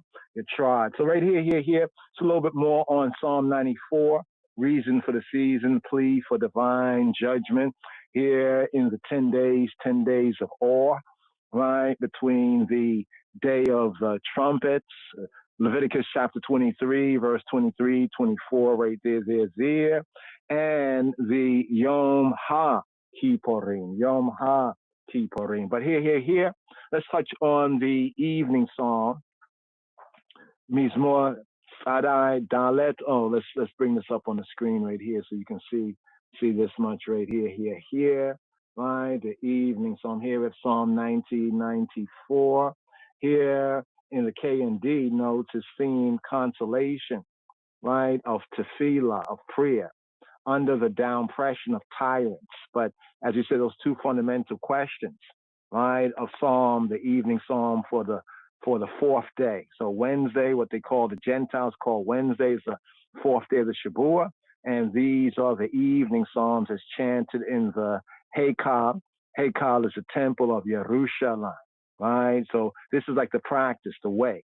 When Yeshua said, to Samaritan woman that y'all worship, that which you know not. We know what we worship because we're the tribe of Judah, salvations of the Yehudim, Ha-Yehudim, or the Jews. There was a certain order, right? And Yeshua is correcting the wayward teachers, like we also have to correct the wayward teachers among the Hebrews and Israelites, even among I and I. And he also, right, those who are of the new name, somewhat abbreviated. The new name, precious name, Rastafari, some of the abbreviated Rastas, right? But here in this, it says, who are the oppressors and the oppressed? Who are the down pressers? Remember, Ayah being, you said deaf to white and black. They say black and white down presser, right? Whether Jew or Gentile, right? That's like to say whether Jew or Gentile, black or white down pressers, non-partial, only true justice, only a true good, a true God is about that. Yes, he loves his people, and he has made a covenant with the Trinity of the patriarchs, Abraham, Yitzhak, and Yaakov. However, he punishes the disobedience as any good father would, right? So here, who are the down pressers and the down press? Some say it's the foreign nations. Yes, in many of the Psalms, it is the foreign nations, right? Many of the foreign nations are the down presses, right? You can see right here where it says to the scruple that Psalm 94 is a Wednesday, not a Sunday psalm, right? That fatal day, however, was a Sunday, right? A Sunday was what? Let's look over here, right here. Look at the notes right here, right? So here, at the time of the Chaldean destruction, the Chaldean, the Assyrian, the Babylonians and them, right? Destruction, like Iran, Iraq, so the part of the world today, Iran, Iraq, destruction of Jerusalem, Halloween, the Levites on their pulpits, the beamers, right? Today in the Kahala, right, it's like the beamer, where the podium where the Torah scrolls are put, or where the, teacher, fellow Moreh, would teach, the Torah, or would read and recite the Torah, the pulpits were singing. Because the whole church motto is based on the Yehudi, or the Jewish church, that was called in the Greek synagoga. Seen together, gaga, to gather. Seen together, agaga, to gather. Right? But in the Hebrew, we have the moed, the place of appointment, like the tent of the meeting. Right? In the Hebrew, the tent of the meeting, also called the tabernacle of the congregation, in the Hebrew is called the ohel moed. The feasts, the festivals are called the moedim. These are appointments, right? Also the meeting, right? So that meeting place of the Yehudi, right, was called the kahal, assembly, and the kehillah. If you look at the Hebrew words kahal, and kehillah, it means to gather together. This is why Stephen, the first martyr, one of the first martyrs of the Nazarene, right, he spoke to the Yehudi, to I, and to the others about the church in the wilderness. So don't get caught up on the Western Gentile. These are terms, right there. But in essence, there was a church. It was the kahal, the kehillah, right? So things like the pulpit, even the order of many things is based on the Yehudi template, the tribe of Judah template, because Yeshua of the tribe of Yehuda. But here, speaking of destruction of Jerusalem, and the Levites were on their pulpits, they were singing this song, right? This song. Now, lest one says, oh, that is the other Jews, that was the European Jews only. No, they just gather some things and many things that are true. Yes, other things they might add to, right? But as many things are true. They came in 740 AD. The evidence that we have researched is way prior to 740 AD. Check. Right? So with confidence, we can say there's truth to this, that when the temple was destroyed in Jerusalem, the Levites, they were chanting these songs. And we have two witnesses, right? The Judaic witness, right? And also the Israelites of Ethiopia witness for these particular evening psalms. So the evening psalms are straight through. I'll go through them just quickly. First day that the Gentiles call Sunday is Psalm 92. Second day the Gentiles call Monday is Psalm 48. Right? What they call Tuesday, the third day, is Psalm 82. And here at the Wednesday, right, which is the fourth day of the Shabbat, right, Wednesday, the fourth day, is Psalm 94. So here where it says right here, you can see this, they were singing what? They were singing this. So now think about this, the testimony, right, that the people who kept to the way, because many of our people forsook the way, became Hellenized, became Greek, became other things, they lost themselves. Yeah, but there was those that kept to the way, right? Whether it was in Europa, Europe, whether it was in, Byzantium, Turkey, Eastern Europe, whether it was in Arabia, whether it was in East Africa, and all along the coast of Africa, what ones don't recognize, there were Yehudi, Judaic, and even Messianic congregations, right? And all before the rise of, the Mohammedanism, right, which killed many of the Christians and Jews. We have to keep it straight.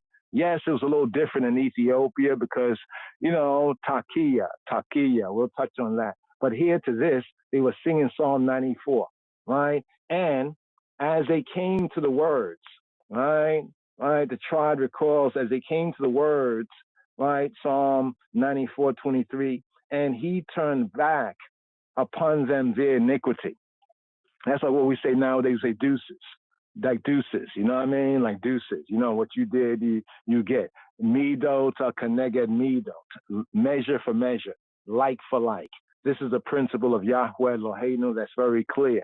You go away from me, I will go away from you. You take a step, that's what they say. You take a step to him and he take like 1 or 2 steps to you. That's based on that principle. So the enemies, right? The enemies, the Chaldeans, right, the Chaldeans, the Babylonians, right, they pressed into the Haykal or the temple so that they were not able to sing the closing words, right? Yahweh Eloheinu, right, will destroy them, right? So here they bring this down right here to scruple that Psalm 94 is a Wednesday or fourth day. So the Gentiles call it Wednesday, but so we don't get confused, well, let's remember that we called it by the number. The only day that really had like a name, so to speak, was the Shabbat day. But after all, that was Yom HaShabi'i, the Yom, the day, Ha-the-Shabi'i, the seventh day, right? So it says that fatal day, says not a Sunday, right? Psalm, right? That fatal day, however, was a Sunday. So here there's a little divergence that when the temple was destroyed, it was on a Sunday. But let's recall this as well, that the siege, right, took time, right? So because like right now, if somebody surrounds your house, you can't get out, but you have it strongly guarded, they can't get in. It might take them a couple of days to figure out a workaround, right? A workaround. So here, right, the Wednesday song in the temple liturgy, right? So some of the ancient, testimonies, Judaically, Hebraically, and even from some of the early, Judaic Messianic congregations and just the general Christian or Messianic congregations. So here, this is a good study. And hopefully we will have the time to really study this. This is what it means by studying to show yourself approved. You know what I mean? The enemies against whom it supplicates, here in today's daily psalm, asking the question, who are the down presses, and who are the down press? One interpretation says it's foreign nations, and then point to what occurred with the, with the Chaldeans, right? The Syrians and the Babylonians, and what they did. You know what I mean? But then, as we mentioned, many say the fateful day was on a Sunday. But when was the siege?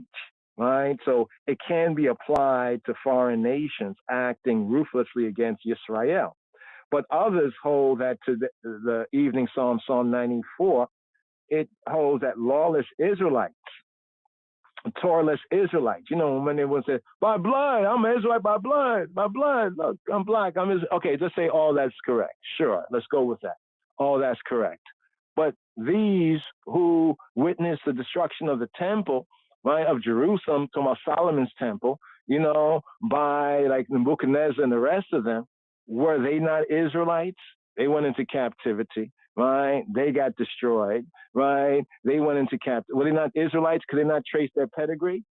So therefore, blood is important, right? But it's not the all-important thing just to say the flesh and blood connection. They were Israelites and can prove they were Israelites, but still they got that judgment. Why? Because Yahweh Eloheinu, he is Sadiq. He is righteous. He is just. So here where it says the enemies against whom it supplicates, the psalm supplicates, Mamir Burhana Selassie, a.k.a. Robert Nesta Marley, better known as Bob Marley. He says we have to pray for the judgment day, right? Have to pray for the judgment day. You have to pray for it. Ask for it. It says ask for the Robena Yeshua said ask, right? Seek, knock. So the enemies against whom the Psalm 94 supplicates, right? The appearing of the Elohim, the El of righteous retribution. So in the opening verses, El Nikamot Yahweh, El Nikamot Hophia, shine forth, Hophia, right? Reveal yourself, Hophia, right? El, Almighty, Nikamot, of vengeance, of retribution, right? Yahweh, or he who be, who he be, he is El Nikamot. He who be, who he be? Well, here in the opening of this psalm, it brings out, well, who he be. Let's just do this right here, just so that ones and ones can follow along right here. So, okay, here's just the plain, right? Yahuwah. So the order of words is different, right? In the Hebrew, it begins with God or El, right? To whom vengeance belongeth. Here, they have it in the singular. So looking at the Strong's, getting to the root of the word. So looking at the root of the word is nekama,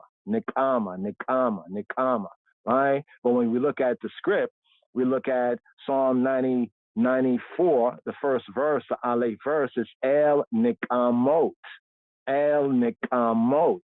Right? So Nikama, this is why the Strong's is good. But we have the Strong's, it doesn't tell us everything, but it does give us the basics. So we have to learn how to use the Strong's concordance. I see a lot of ones using these things. I'm like, that's good. They point to it, but then they're assuming things because they can't really read and study the Hebrew text. All right, let's read and begin to study even together the Hebrew text. So the word Nekama is a singular. In Psalm Adai Dalet, Psalm 94, it is in a plural sense. El, Almighty, Almighty Power, El Nikamot.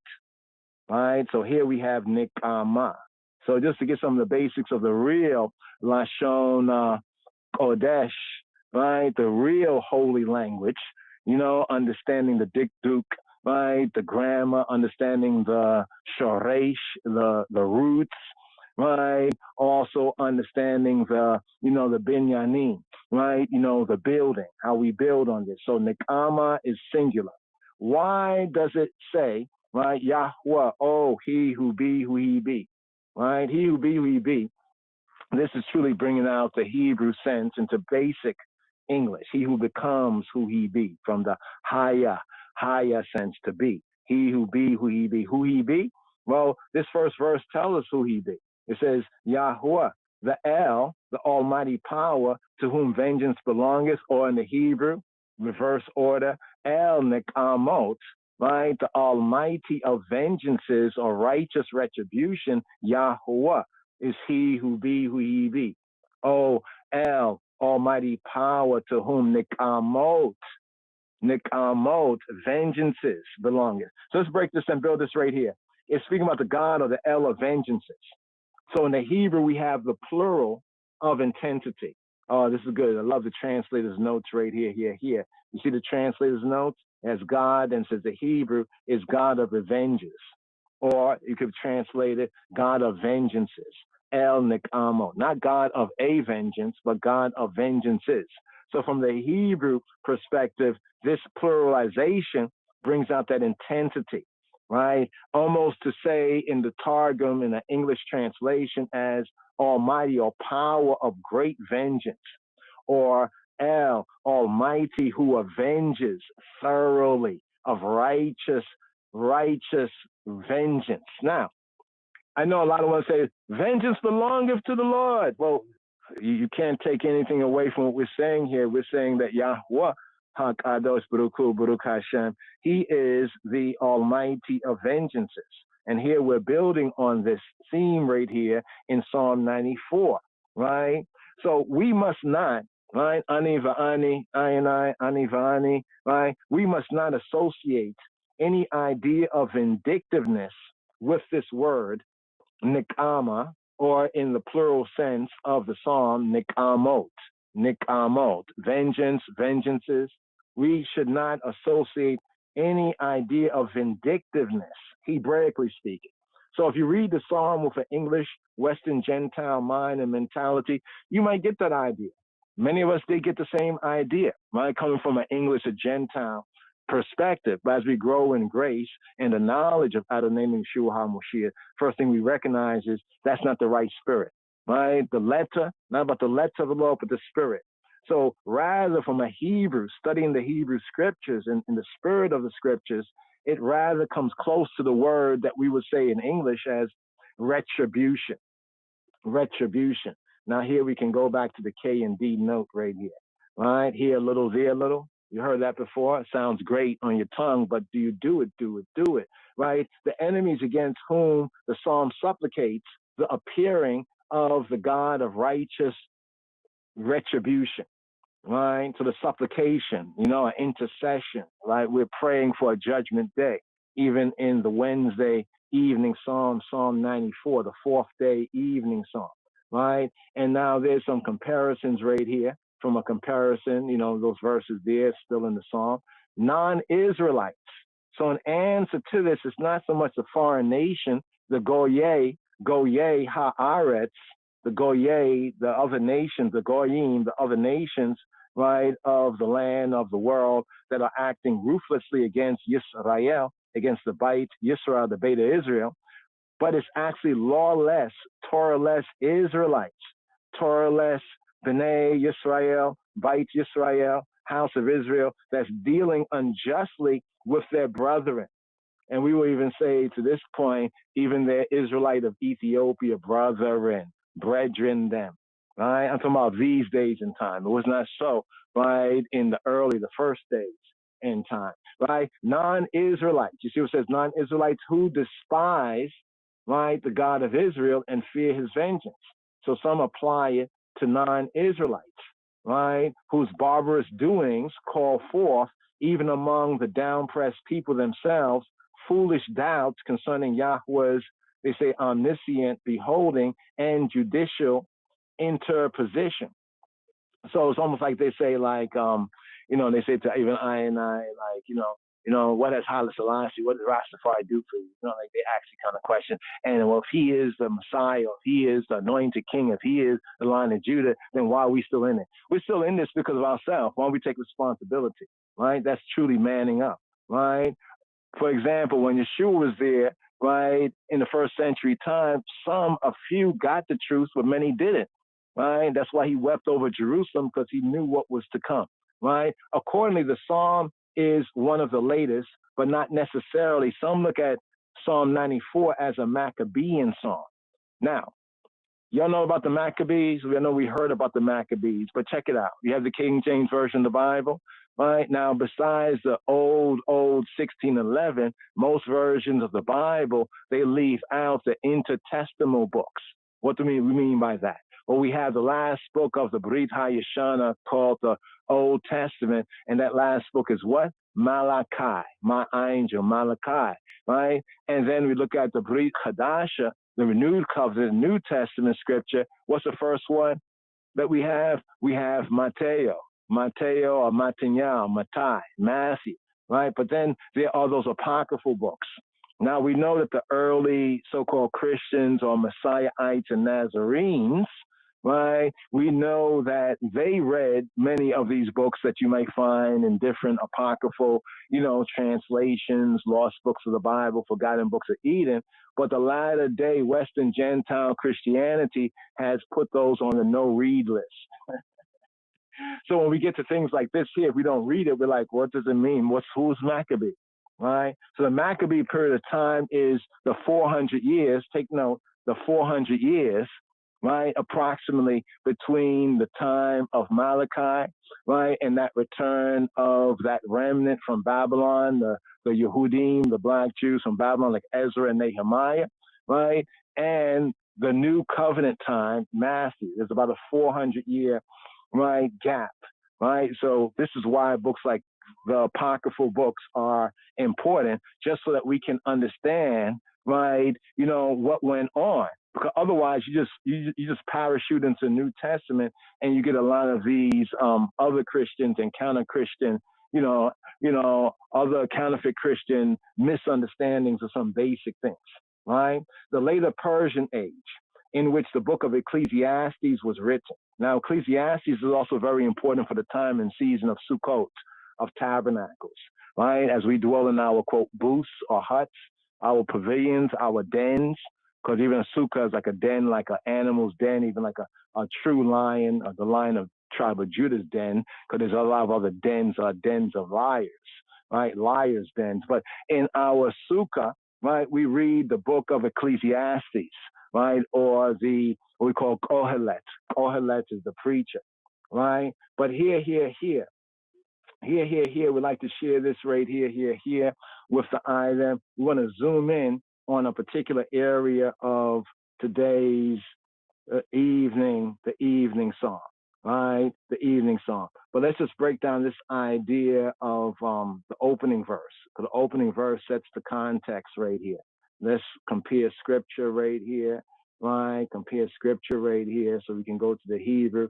This is the opening verse right here, right? This is the opening verse right here in the Hebrew. Reading from right to left, El Nikamot, Yahuwah, El Nikamot, Hofi-ah. Hofi-ah. It's an ayin, so there's true enunciation is a guttural sound. Hofia.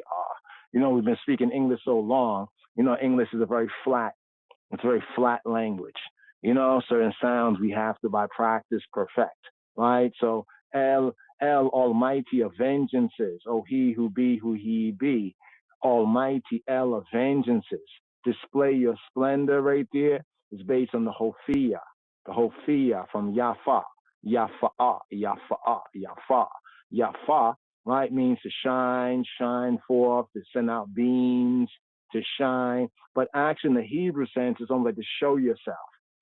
And like to show yourself, right? That revelation of himself right there, to show himself in this crisis, manifest his judgment in this crisis.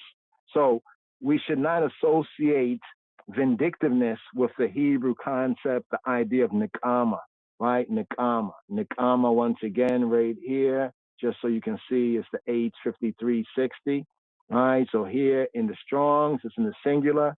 In the Psalm, it's in the plural.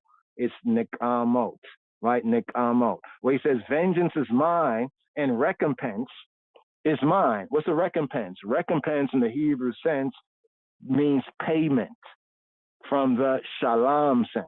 Like you get shalom and payment. For Yahuwah will judge Amo, will judge his people. Here we have Deuteronomy chapter 32, verse 35. So the moment that I and I, Anivani, recognize righteousness, right? Righteousness, tzedek, as we have in Malachiah, tzedek, righteousness to be an essential quality of the divine nature, right? The divine nature, if you please, the divine nature. It is not possible to overlook the penal activity, right? Like the penal system to punish criminals and wicked and defiant ones, the penal activity of the divine government.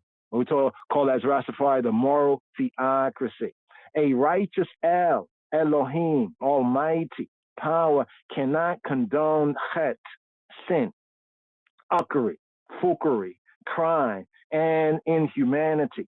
When the righteous, right, when the tzaddikim for righteous ones, were down pressed, and the wicked, the rishaim, the ratchet ones, triumph, the psalmist and I, Anivani, we deem it not only allowable, but their and I sacred duty to pray for the destruction of insolent rulers, non-partial, who poison the foundations of justice and crush the poor, the widow, and the orphan. The poor, the widow, and the orphan, right? The poor, the widow, and the orphan. So right here's where we segue to this verse right here, verse 16. Who will rise up for I and I against the evildoers? Who will stand up for I and I against the workers of iniquity, the workers of moral perversity? Who will stand up? So right here, we're going to zoom forward just to the theme of today's daily psalm as it goes, the theme for the season, Chabarim. Right here. Verses, which verses we have? This section right here, verses 7 to 10. The down-presser's belief, right? And now we're talking about the down-pressers among Israelites, all right? So the application of this psalm right here is speaking to those who are among Israel who are ratchet and wicked to their brothers, right? Their fellows. So here, and riding up with this right here, let's do this right here to bring on. It's about atonement, it's about the scales, it's about judgment, it's about justice right here, the divine judgment. Here, Psalm 94, just a little brief reasoning, right? Admatai Rishaim, Yahuwah, Admatai Rishaim, Ya'elozu, Yabi Owa, Yitaberu Ataka, Yitamru Kol Po'le Aren, Amekai Yahuwah, Yidakoa, where Nachelateka, where Anu, Almana, Wagira, Yahirogo, we are Tomima, Yeratzehu, Wayomru, Lo, Yireh, Ya. Wallo Yavin Elohe Yaiko. Here. Today's daily psalm Mizmor Tzadai Dalet, the 94th psalm, according to royal order, plea for divine justice. Here, picking up the Gamel, the third verse 3 to verse 7, the down presses. The down presses are described. Admatai Rishaim Yahweh, Admatai Rishaim Yahlozu. Jehovah, how long shall the wicked exalt? Admatai Rishaim Yahweh, Admatai Rishaim Yahlozu, how long? Admatai Rishaim Yahweh, Admatai Rishaim Yahlozu, how long will they exalt? How long? The question does not imply that El Nikamot Yahuwah, that Jehovah cannot put an end to their deeds of violence, but wonders why even he who he be, defers the exercise of his power. Admatai Rishaim Yahuwah, Admatai Rishaim Ya'elozo, Yabi'uwa Yitabaru Ataka. Yitamro kola po elearin. They gush out, they speak arrogancy. Yabi'u yidabru atak. They gush out, they speak arrogancy.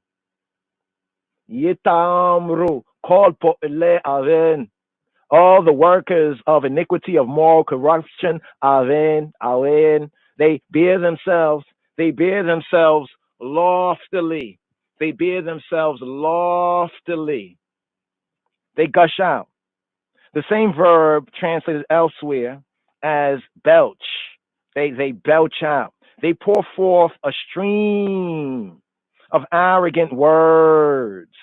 Yabi'u yidabru atak.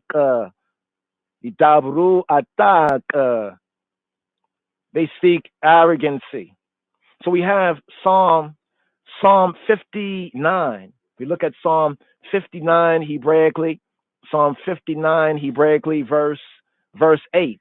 This idea of they gush out. They gush out. In Psalm 59, Mizmor Nun 8, verse 8 Hebraically, behold, they belch out with their mouth. Hine yabi'unna befihem. Swords are in their lips. Cherabota besifatotehem. For who doth hear? Kimi shomea. This is what they say. Swords in their lips. They say, Kimi shomea. For who? Kimi shomea. For who doth hear? But here, they belch with their mouth. Behold, behold, look and see, here it is. Yabi'un, befihem. With their fee, their thigh, their pie, their mouth. The comparison in Mizmor Nun 8, the 59th Psalm, the comparison to dogs here in the 59th Psalm is dropped. And they are depicted as pouring forth a stream of malicious words that are as deadly as swords. Here the link with Psalm 57 and 5. Kimi shome'ah, for who doth hear?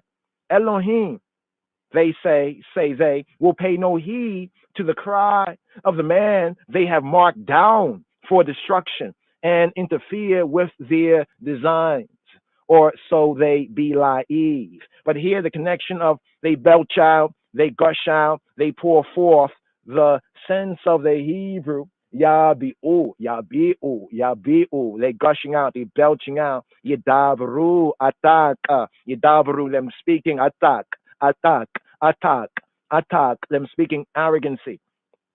Linked with Psalm 31, verse 19, Hebraically speaking arrogancy, where the verb is amplified by with pride and contempt. Now, the context of the judge in today's daily psalm is also very, very connective here. So, the judge, he nase shofet aharetz, lift up thyself. Here come the judge. He nase shofet aharetz, thou, the I, judge of the earth. And here they're speaking out. Here they're speaking out. Yedabru atak, them speaking out arrogancy, connected with Psalm 31. Psalm 31, verse 19. Let the lying lips be dumb that speak arrogantly against the righteous, with pride and contempt. Te alamna sifte shaker, the lips sifte shaker, the lie, the lips of lies. Let them be dumb. Te lamna, let them be dumb, unable to speak their sifte shaker, their lying lips that speak arrogantly. Ha dobrot alas adik atak, that speak atak, that speak arrogantly against the righteous. Ha dobrot alas adik atak, with here amplified with pride, bit gaiva, vavuuz. Some would not say the vavuuz, but in Afro-Semitic pointed Hebrew, the gaiwa, wabuz, the gaiwa, wabuz, with pride, gawa, and booze, and contempt, and booze, with pride and contempt, bear themselves, as it says, all the workers of iniquity, bear themselves loftily. Yitamru, call po ele awen. Now, here, the translators, many of the translators have translated this as bear themselves loftily. Play at loud talk. This is the Hebraicism of it, the sense of yitamru, right? Talking and, playing, call all po ele awen. All the po'ele, the workers, the doers, call all po'ele avein, all the workers of iniquity, of moral corruption, yitamru. They play at loud talk, they chatty patty, they play at loud talk. Amikai Yehovah, ye daku, we nachilateka, ye anu. They crush thy people. Amika, Yahovah, oh Jehovah, Yedaku.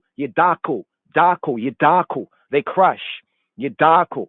Amika, the I people. Amika Yehovah, Yedaku, the minority. By their downpressive government, keep the whole call Yisrael in subjection, and afflict thy heritage with nachilateka, nachilat, thy inheritance with nachilateka, ye anu. They afflict the heritage, in a sense they impoverish the heritage. Almana with gira, yahirogu, they slay, they slay. Almana, the widow, almana, with gir, the gir, and the stranger, the gir. They slay the widow and the stranger. We tomim, yeratzechu, and murder, yeratzechu, and murder the tomim. We tomim, yeratzechu. So note here we have the word for slay in the plural sense, yahirogu, to slay, and also yeratzechu, to murder. They slay, they murder. Widows and orphans are always mentioned as those who particularly suffer when the ruling class is corrupt. Here, the stranger, the stranger is included among the victims, in violation of the mitzvah, of the commandment that ordains for I fear treatment for him, according to second book of Moshe, the Hebrew book called Exodus 22 and 20. Yomru lo yir'eh ya Lo Yavin Elohe Yaakov. And they say, Wayomru, and they say, Lo Yireh Yah. Jah will not see. Lo Yireh Yah. Yireh Yah. Lo Yireh Yah. They say that Jah will not see. So here Hebraically we have Yah. Yah. Lo, no. Yireh. To see, he will see. Yah. No, he will see. Yah. Bringing out in the Hebrew Targum, they say that Jah will not see. Lo Yavin Elohe Yaakov. Lo Yavin. Lo Yavin. Lo Yavin Elohe Yaakov. Neither will the Elohim of Jacob, Elohe Yaakov, give heed or understand the sense of Yabin from Bana. He will not comprehend, not understand. Lo Yabin Elohe Yaakov. The Hebrew Yah, Jah, found here. In their pride, these evil and ratchet men presume and assume to believe that Ha'el, Elohim, the true good, the true God, who rescued the suffering Bnei Yisrael, the Israelite sons, children of Israel, from the tyrant Pharaoh, will overlook their tyrannous, their despicable, tyrannous acts. He will not see. Here, with Psalm 10:11, in Psalm 10, verse 11, this same sense, right? Comparing Psalms with Psalms. In Psalm 10, verse 11, we have, he hath said in his heart, Elohim, El hath forgotten. He hideth his face, he will never see. This is what they say. Here in Mizmor Yod, Psalm 10, which is themed the prayer of the down press. Here, Hebraically, in verse 11, Amar Belibo, Shachach El. He satira panayo, Bala Ra La Netzach. He hath said in his heart, Amar Belibo, El hath forgotten. Shakach El, that El, true good, true God, Shakach, that El has forgotten. He satir panayo, he satir, that he has hidden, he has covered, hidden, panayo, his face. Balara, not seeing la netzach, forever, forever. To the writer and the psalmist and I, pious mind, nobody could act in this manner who truly believe that Elohim paid attention to his creatures, his creation's actions. And so he ends his description of the wicked, of the ratchet, with the same psychological soul, logos, talk, analysis as at the beginning. It also makes a fitting transition to the concluding portion of the Mizmor, in that he and I and we calls upon Elohim to expose the falsity of that mental attitude and those kinds of mental attitudes. Here, the second section of today's daily psalm, a brief Targum and Midrash, a build, Mizmor Adai Dilate, verses 3 to 7, the down pressers. The down pressers are described. Here, verses 3 to 7. Admatai Risha'im Yahuwah, Admatai Risha'im Ya'ilozu. Yabi'uwa yidabru ataka. Yitamru kola po'le aren. Ameka Yehovah yedaku we nachlateka ye anu. Almana we gera ya herogu we tomima yeratzehu. Wayomru lo yireh ya. Lo Yavin Elohe Yaakov.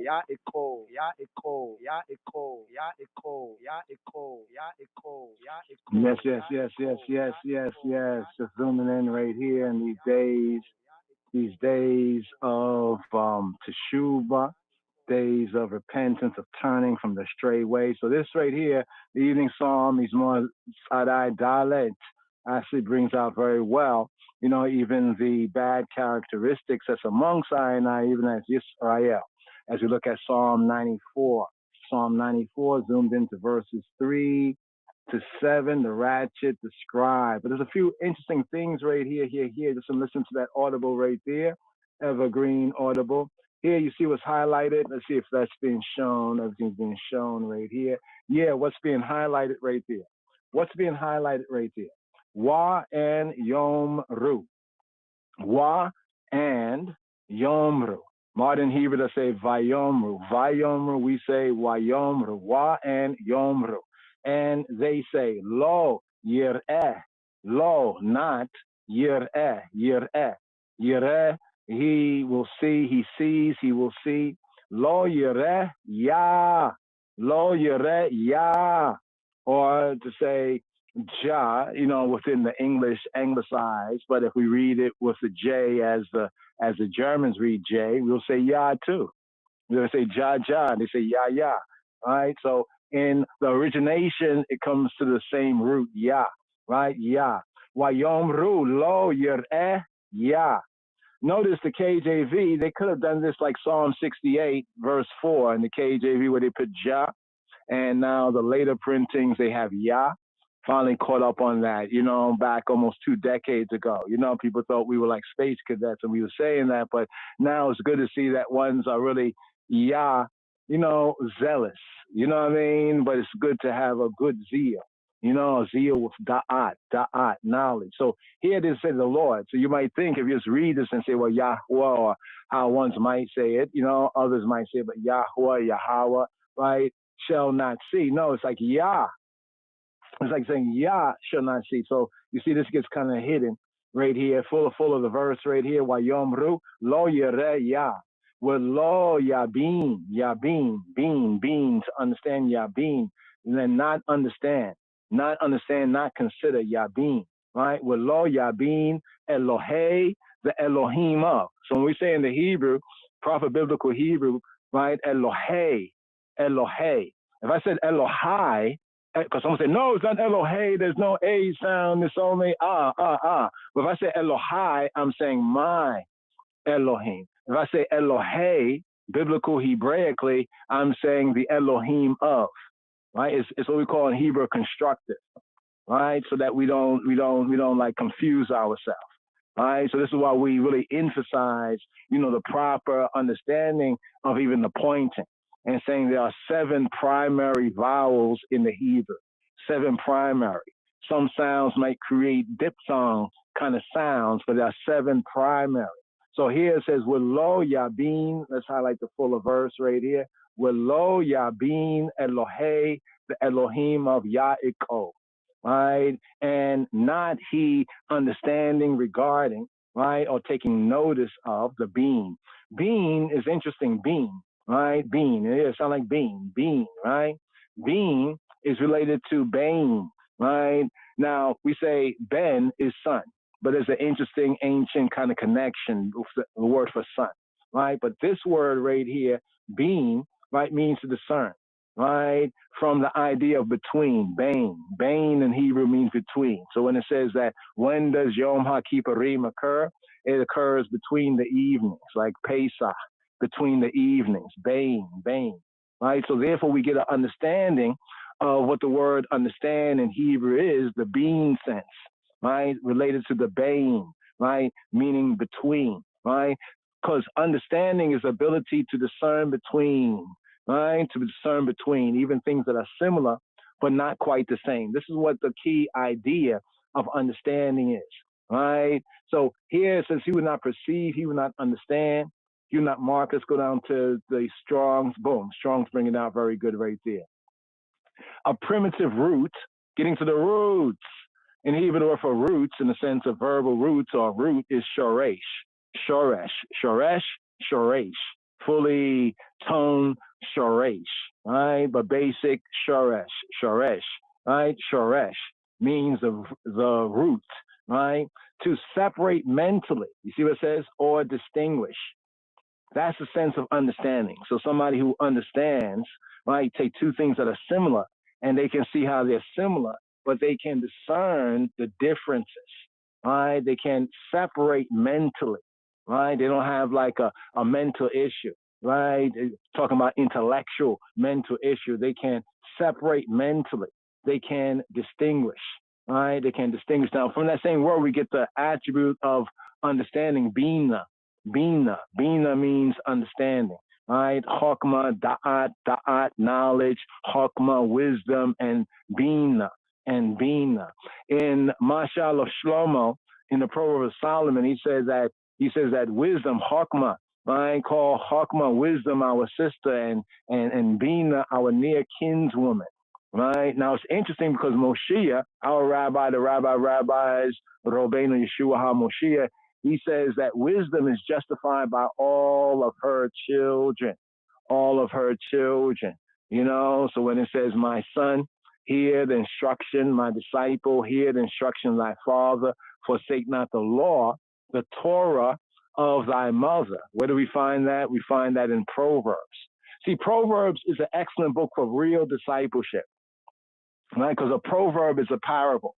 Thus, Rabbeinu also taught in parables, right? But the basic structure and understanding of the parables that Moshiach taught, to understand them in their proper light, right? We need that groundation. So key books for disciples to really study and read is like the daily Psalms, especially according to the royal order. We have the daily Psalms, like these evening Psalms, the Psalms in the proper seasons, reason for the season, according to the true halakha, the true tribe, and the book of Proverbs, right? These are really essential, you know, because sometimes people grab a verse from here or there, and, you know, you can spin a verse anyway, right? But when somebody really goes through a Torah study, you begin to see how out of order or how lawless, right? Lawless. And this is like a virus that's happened to a lot of, I would say, Israelites, that I think their intention is really the truth, but they don't have a sense of discipline, right? The discipline is difficult, you know, going through these Torah reading and feedings. I may want to talk about all sort of things right here,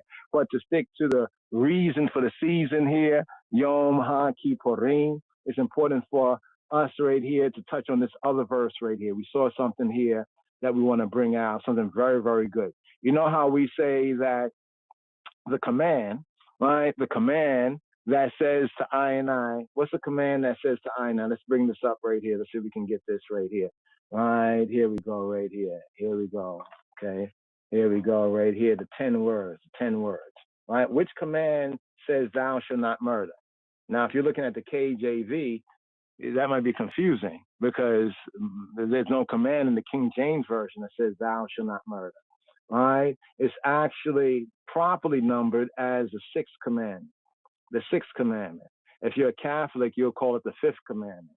But if you're a Protestant, you'll have that much right. It's also the sixth commandment. You see down here where it says, let's bring this up right here. You see it says, thou shalt not murder. Right. Lo tirseh, not tirseh. What does tirseh come from? And this verse here gives us in one verse the ability to distinguish it. So the KJV says they slay the widow and the stranger and murder the fatherless. The Hebrew up here, let's highlight this right here for the Hebrew. Right, the Hebrew of the verse. Okay, thing just went back to the next page. Give me one moment, you know. Let's see, highlight this verse right here. Right, because both words for kill and murder is in the same verse. Right, the Hebrew words for kill and murder. Right there. Psalm 94, right, verse 6. Love this part. I got this heel upside down on this part right here. I might disagree from other things, but that was a great pull when he pulled this verse out to some of the ratchet Israelites. Psalm 94 and 16. Who will rise up for me against the evildoers? Who will stand up for I and I against the workers of iniquity, moral perversity? In this verse here, Psalm 94 and 6, it says, Almana Wigir Yahirogu, we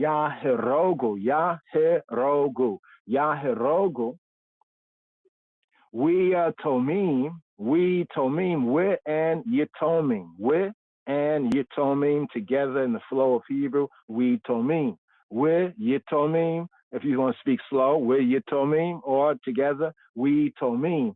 And those who are the Yatom. Who are the Yatom? Yatom. Yatom are the fatherless, right? The idea of being alone, lonely, a bereaved person, a fatherless person, to say like the orphan. We Yatomim, Yeratzechu, Yeratzechu. And they murder the orphans. Why they murder orphans? Because they don't have no protector, they don't have nobody, they don't got no family. You know, they got no family. Like the reason why people don't do things to people even today is because they know that do something to that person, their family will come after you and your family. Right? But because they are fatherless, you know, they don't have any family. They don't have any so-called like protector. Right? Ones will come after them. So here, the two words here is slay. The word slay is harag. Harag. This is the whole point in the sixth word of the commandment where it says thou should not kill. And people say, well, it's not thou should not kill. It's actually thou should not murder. That is correct. Harag. Harag means to kill. Now, they put murder in the BDB definition because sometimes translations get a little confusing. Right? But properly, the word right here, harag, right, from the shoresh, the root, it means to smite with deadly intent. That almost sounds like Law and Order or Court TV, right? You know, and it says, what's the charges, right? He smote him with deadly intent, right? That's the idea, to kill, basically, or to strike. Like, you know, person gets struck so hard that, you know, person can get struck so hard that they die. Right? That's a sense of kill, right? Kill. It may not always have been intentional, you know, it might have just been in a situation and it was just a blow, right? The deadly, but here it has deadly intent, but to smite, the sense of to smite. This is the word for kill. Now here it has the word here, ratzah. The command says, lo tiriseh, lo tiriseh, lo tiriseh, lo tiriseh, lo tiriseh. Lo tirseh, plainly, lo tirseh, full vocals, full enunciated, lo tirseh, lo tirseh, right? Don't ratzah, ratzah. What does ratzah mean? Properly it means to murder. Notice what it says under the kal. The kal is like the simple roots. The kal, to murder, right? Premeditated, right? Then they put accidental and all that, but in the Torah, murder is murder. Right? Murder is murder, right? But the word murder has a more forceful, the ratzah. Ratzah. Ratzah is the sense of to dash in pieces. Almost like you flail somebody, you know, like a really, really kind of violent, like the ancient days. Now people have a gun or something else, a missile, they can shoot from a distance. Before, one had to actually take out a man face to face, you know, and that's no easy proposition, generally speaking. You know what I mean? On that particular level. But this here, murder has a sense of dashing to pieces, right? So this one verse here proves the difference between kill. They kill the widow, right? And the stranger. The word for stranger here is the ger. Ger. Ger means stranger, but in the Hebrew and Yehudi sense, ger can also mean a sojourner. You remember when it says that this is just for the children of Israel? But then if a stranger sojourns with us, right, you know, and lives with us as one of us, they become as a convert, right? This word here, ger, right? Ger in the simple sense of a stranger, but in the Torah sense, it relates to a convert, right? A ger. So these are good terms to know as one is moving in Yehudi or Judaic circles. You know, one might want to throw like the term ger. You know, like, you know, we all are Israelites and now this foreigner come to live with us. You know, that's a ger. Now they live with us, you know, therefore they can even, you know, partake in some of the rites and rituals. Torah already says that. So this idea of being grafted in is already there from the Berit HaYashana. It's already there from the Torah. You see what it says? Newcomer, right? A newcomer lacking inherited rights. What is the difference between the newcomer, the convert, right, and the Israelite that can trace his pedigree, right? The difference is if you can truly trace your pedigree, like they in Numbers did, right, to the sons, the B'nai Yisrael, the sons of Yisrael Yaakov, they had inherited land. They had land rights. Not everyone had land rights because not everyone gave tithes. Right? Only those who had land rights, those who received land rights through the virtue of the patriarchs, through the virtue of Yisrael, Yaakov, through the virtue of the Hebrew Trinity, Abraham, Isaac, and Jacob, they had such, rights, and therefore, what it says, to whom more is given, more is required, right? So therefore they, farmers, right, who were Israelites and received land because they could trace their descent from one of the sons of Yaakov, right, they would have to give, right? And it was responsible upon them to bring the Levite, to bring the widow, the almana, halewi, almana, to bring the ger, the gerim, the strangers who sojourned with them, right? And to also bring the yatom, right? The yatom, the orphan, right? During the feasts and the festivals. And one of the tithes in the 7-year tithing schedule, one of the tithes was for this very purpose.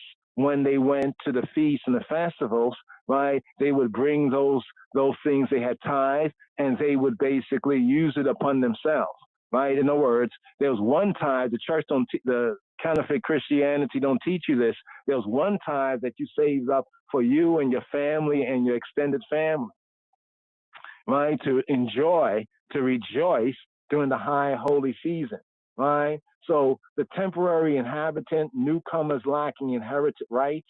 So even if one did convert from another nation and they live with us in our compound, in our house, in our, area, they still did not have to tithe. They could bring offerings and gifts and, give praises, but tithe was not a responsibility on all, on all Israelites, but especially on those who received land.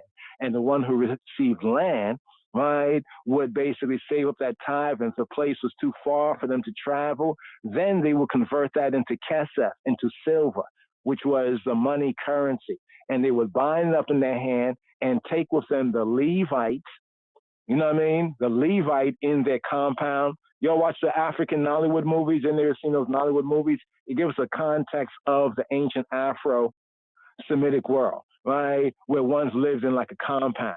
That not compound, but like that house wasn't just a house like we have houses over here today, in the ways, but it was like an estate, and one's lived on their estate. Either they rented land or they were given certain land on that estate. So when the one that was the owner, in the Hebrew term, the owner was the Baal, right? The Baal and Nahala, the one who was the owner of the inheritance, when they went to feasts and festival, it was their responsibility, right, to bring those others, right, namely the Levites, right, the widow, the stranger or the convert, right, and the orphan, right? That's what it says right there, foreigners in Yisrael, right? But after a couple of generations, they would become of Yisrael. You get it, right? Foreigners in Yisrael, though they were ceded rights, right? And if they lived amongst us and they forsook their other gods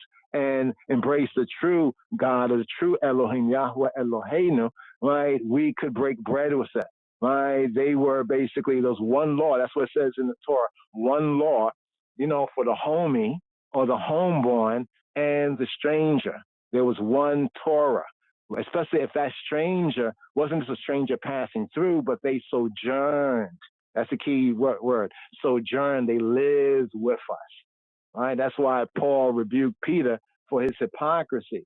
He was hanging out with the Gentiles, the other Christians, believers. It's almost like a Jamaican Rastafari hanging out, with the, like a Rastafari hanging out with like so-called white or other nation Rastafari. Then when the brethren come from Jamaica, what do? You're like you don't know them.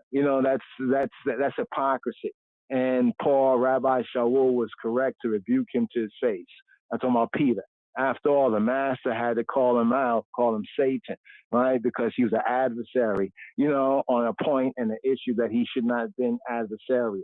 But here in this verse right here, just to bring out this verse, the distinction between slay is to kill, and murder has that premeditated, right? That murder. You know what I mean? They plan to kill because the father doesn't have no one to defend them. They need things, you know, and no doubt they would complain about these things being denied, so these ones would just kill them, right? So there's a difference between murder and to kill, right? Although we can say, generally speaking, both can be bad, right? The command, the word of the command didn't say to them back then, thou shalt not kill.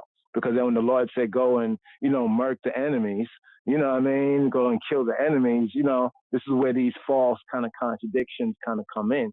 It's because ones are lost in mistranslation. But right here, we're going to segue out of this, just looking at the time right here, have to keep that one on how the other Jews, they do this chicken, what do you call it, atonement, where they shake the chicken around and then they, you know, we're going to reason on that right there.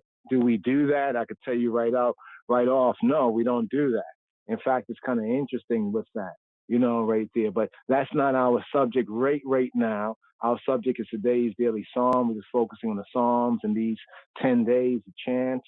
And our psalm right here is Psalm 100, 123. We call it the 123 psalm, right? Psalm 123. Just 4 verses here, right? As the Yadman would say, the Benjamin Likubatalua, right, is small, right? Katon aval gadol. Katon in the Hebrew, like it's small, aval, but it's gadol, but it's very big, right? Right here. This is the psalm we're going to ride up with right here. Today's daily psalm.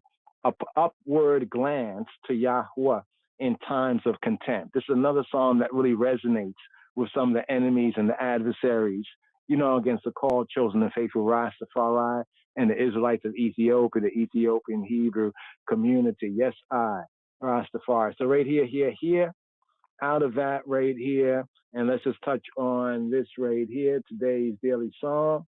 Today's daily psalm, according to the royal order, look dubwise.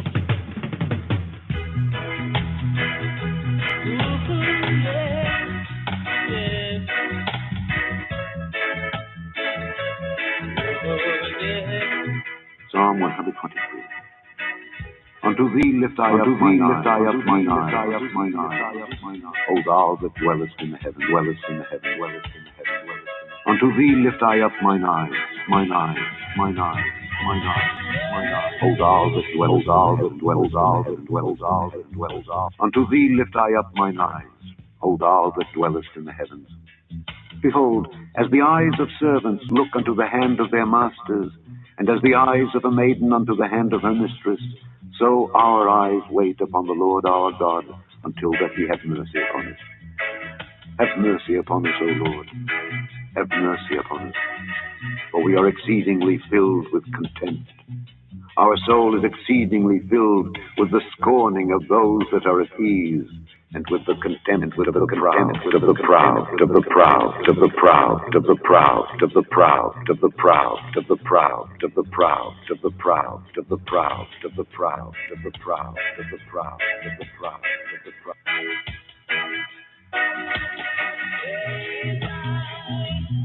መዝሙር 122 በቅንፍ 123 የማዕረግ መዝሙር።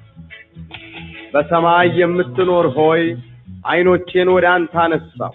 እነሆ የባሪያዎች ዓይኖች ወደ ጌቶቻቸው እጅ እንደሆኑ የባሪያይቱም ዓይን ወደ እመቤቷ እጅ እንደሆነ እንዲሁ እስኪምረን ድረስ ዓይናችን ወደ አምላካችን ወደ እግዚአብሔር ነው። ማረን አቤቱ ማረን፣ ንቀትን እጅግ ጠግበናልና የባለጠጎችን ስድብና የትዕቢተኞችን ንቀት ነፍሳችን እጅግ ጠገበች። Psalm 123. Unto thee lift I up mine eyes, O thou that dwellest in the heavens. Behold, as the eyes of servants look unto the hand of their masters, and as the eyes of a maiden unto the hand of her mistress, so our eyes wait upon the Lord our God, until that he have mercy upon us. Have mercy upon us, O Lord. Have mercy upon us, for we are exceedingly filled with contempt. Our soul is exceedingly filled with the scorning of those that are at ease, and with the contempt of the proud.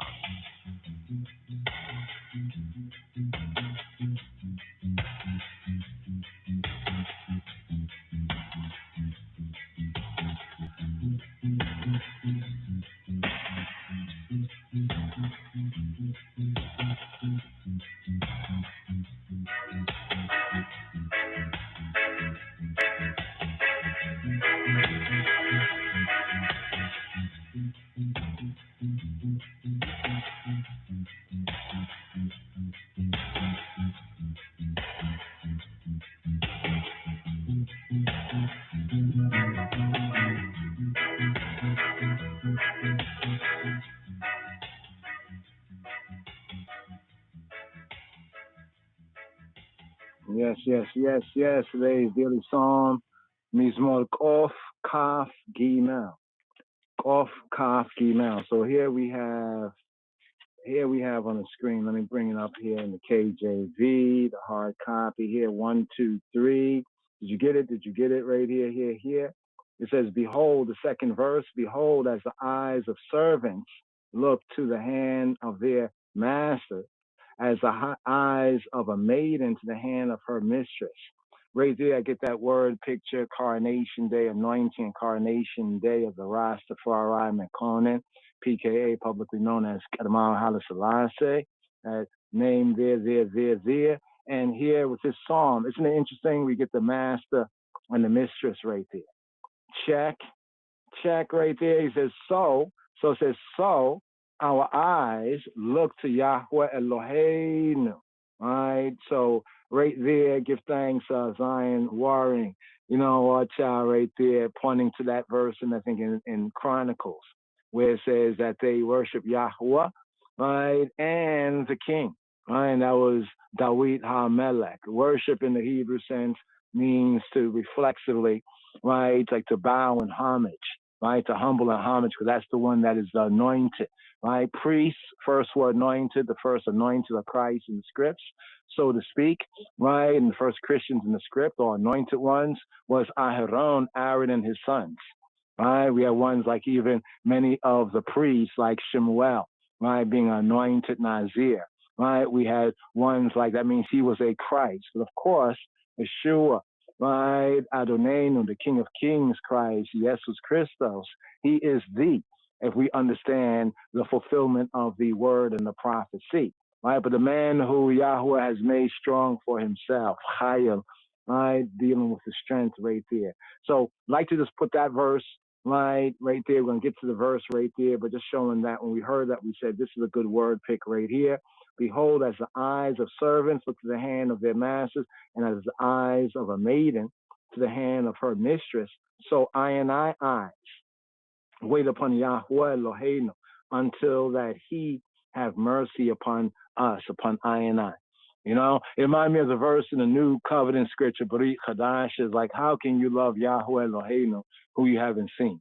Robbeinu Yeshua said that Elohim is his spirit. Those who worship him must worship him in Ruach and in truth, right? And so how can you say you love Yahweh Eloheinu and you hate your brother, right? You're hating on your brother, right? Why? Because man, right, was made in the what? In the image, right? The icon, if you please. He was made in the icon or the image, right? After the likeness of Yahweh Eloheinu, of Eloheinu, I Elohim. Right? So Hasatan and the Satanists and the Antichrist, they want to really put down man. Yeah, man has fallen. Adam has fallen, and even we have fallen. Right? But there's still a high calling. They want to take us off of that high calling. And anyone who comes to that high calling through true faith and true spirit and true work, they want to bring down, like the slanders and the liars, right, against the Rastafari, aka Kadamar Haile Selassie, and also our mistress, Itege Menin, Kadamawi to Aleta Georgis. But that master and mistress right there, right? So is it wrong to look, right, to I master, even to the king upon the throne of David? Is it wrong to look, right, for the maidens to look, right, to the hand of their mistress, Kadamawi to Aleta Georgis, right, according to the covenant, the anointing, and the spirit of truth? No. Right, because it says, so our eyes look to Yahweh Eloheinu until he have mercy or be gracious to us. So in these days here, the theme of the season, the reason of the season, YomHakippurim. You know what I mean? Like, how can somebody disrespect man or righteous ones who walk a righteous way and then talk about they love God? Isn't it hypocrisy? Isn't it hypocrisy? Utter hypocrisy.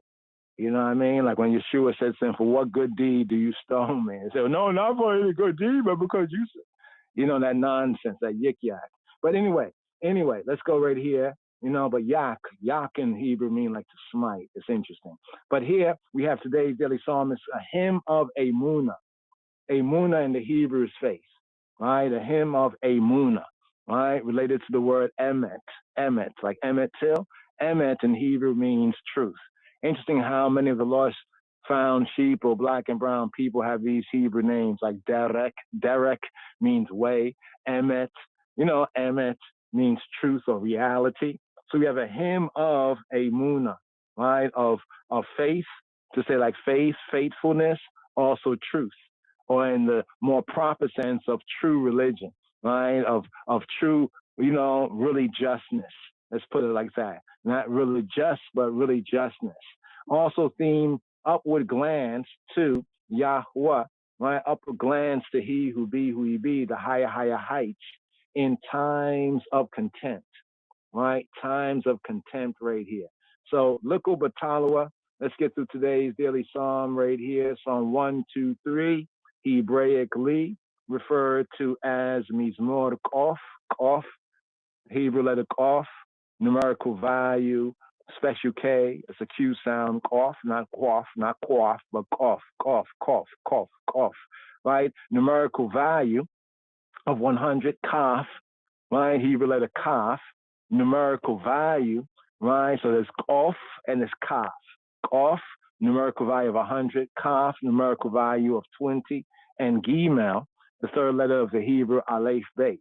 1, 2, 3, Mizmor, Kof, Kaf, Gimel. A hymn of faith. So what do we have here is an individual, right? The indivisible dual, an individual, right? Speaks for Amo in Hebrew, Amo, his people, Amo Yisrael, Amo, right? He begins, right, with the singular pronouns. So as we study this, we'll see that beginning here with the singular pronouns, but from verse 2, he begins to use the plural. Right, another sign of Hashlush HaKadosh, Hebraically the true Trinity, the Hebrew Trinity. He begins from the singular, right, I, right, and then uses the plural, the I and I. So from the Ani to the Ani, Ani Va'ani, right, I and I. The psalm, the chant here, the Mizmor, was composed in a time of trouble, trials, and tribulation. And we look at even the 10 days of awe, you shall be tried 10 days. What a tribulation, talking about the times of tribulation. Did the tribulation days come? The question I have to ask you, which one? You mean the one that's supposed to come now, or the ones that came before for the other generations? But this was composed in a time of trouble or tribulation. And the faithful, right, the faithful, Naaman, right, they look yearningly to Yahweh Eloheinu for relief. Some say that it's quite likely that the historical background is the malicious hostility of the Samaritans. You remember the Yehudi, the tribe of Judah, the Judeans, the Jews, and we the black Jews, was in Babylon, remember, for 70 years. After the temple was destroyed, Solomon's temple by the Babylonians. And then there was a repatriation. There was a return. Right, but it wasn't a full return, right? But it was like a remnant, a faithful remnant had returned in the time of Ezra and Nehemiah, and Nehemiah, right? This is speaking of this time when they had returned to rebuild the wall of Jerusalem. He's trying to like build up what was torn down after Yahweh was gracious to them. They had to encounter the Samaritans, not the good Samaritan, but most of them were bad. That's why Yeshua says, hey, listen, there can be a good Samaritan, right? And that's like, what? A good Samaritan? Since most of them are bad, is, you know, it's only like when one will say a good white man, you know, among certain ones and ones of I and I. It was like that sense. The Samaritans were foreigners that was brought in to replace the 10 tribes of Israel. and they worship half. They worship half the way of the Torah, but then they brought in their own things, right? We find that in the Book of Kings, right? But when the true people, so it's like when the real people were taken out in captivity, when they returned to their thing, there was like the so-called fake people, or the other people that had came in, and they were very hostile. When they saw the real people are seeking to build up Judea, the tribe of Judah, they were seeking to, to thwart that, right? To stumble that effort, right? You can read about that in Ezra and Nehemiah. Also, you can see some prophecies in the apocryphal book of Esdras. Esdras is basically Ezra when said from a Greek-speaking way. So there was a malicious hostility of the Samaritans and the other neighbors, the Edomites and the Arabs, the pre-Arabs, the Edomites and others, and the other people that was brought into the northern part to replace the 10 tribes that had went into captivity before later on Judah. So only Judah, the tribe of Judah, returns, right? But even the returnees, those who had repatriated, like Ezra and Nehemiah and others, they were facing hostility of the Samaritans, right? The other people who were practicing somewhat of something that was similar to, the Judaic way, but it was mixed up, right? We'll get to that. Who are the Samaritans? Where do they arise from?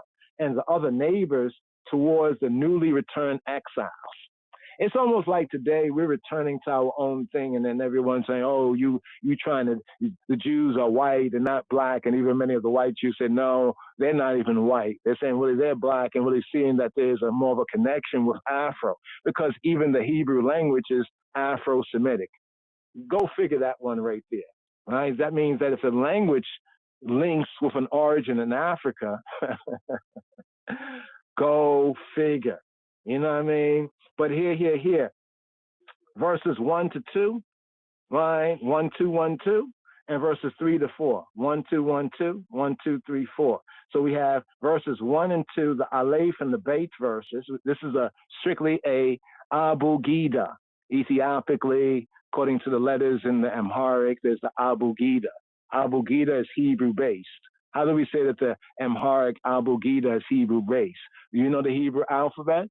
Aleph, Beit, Gimel, Dalet, Abba, right, Gada, right, Abu Gida.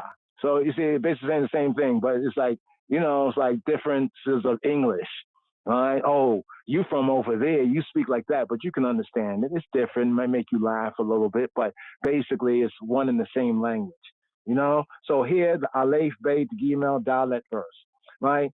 The 4 verses, today's daily psalm, Mizmor Kof, Kaf, Gimel. It is a song of degrees. It's a song of ascents. These psalms are connected with the pilgrims, the pilgrimage, the feast, because to go up to Zion, and to go up to Jerusalem, when you study the topography, it is an ascent. You have to go up. It's like going up a mountain, right? Going up a mountain, not a steep incline, but a gradual incline. So as ones were doing the pilgrimage, during the Shalosh Regalim, as they would go on the pilgrimage 3 times in a year. Here we're in the 3rd of the 3 times. Ones would be chanting these songs. The pilgrims would be chanting these particular pilgrim songs, right? So here, we have Psalm 123. Now, just for FYI, the pilgrim psalms, the psalms of ascent, the psalms of degrees, the Shir HaMa'alot, Ma'elot, Shir HaMa'alot, Allah, Allah, Allah, Allah, Aliyah, Aliyah, going up. It begins with Psalm 120, and it seals up with Psalm 134.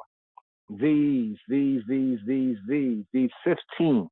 There's 15 songs of degrees, 15 songs of ascents that were chanted by many of the faithful pilgrims in making that aliyah, right? Going on pilgrimage, going up to Sion. First stop would be Zion, then a little bit more going up. One would reach Mount Moriah, where the Haikal, where the temple was located. So we have Psalms 120 to Psalm 134. The songs, right? The songs of the ascents. So here we have Shir Ha-Ma'elot. Ha-Ma'elot. Eleka Nasati Eta Ainai Ha-Yoshbi Bashamayim. A song of degrees, Shir Ha-Ma'alot. So it's a shir. Let's go through word by word. A shir, right? Shir, two forms of it in the Hebrew, shir and shira. You say, why is it two forms? Because there's a male and a female, okay? Let's go on. Let's push it, right? Song, noun masculine, shir.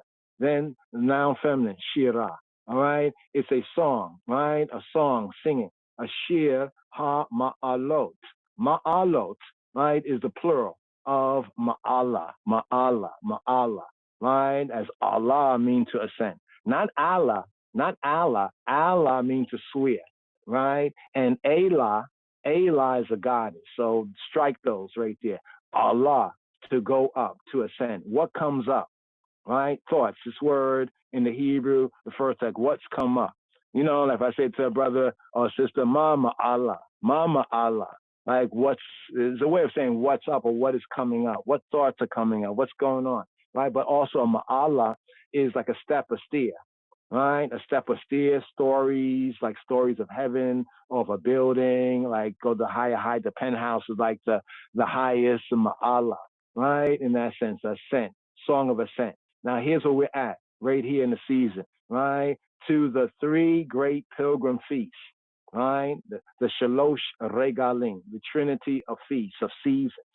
It means an elevation. In a figurative sense, it's like thoughts.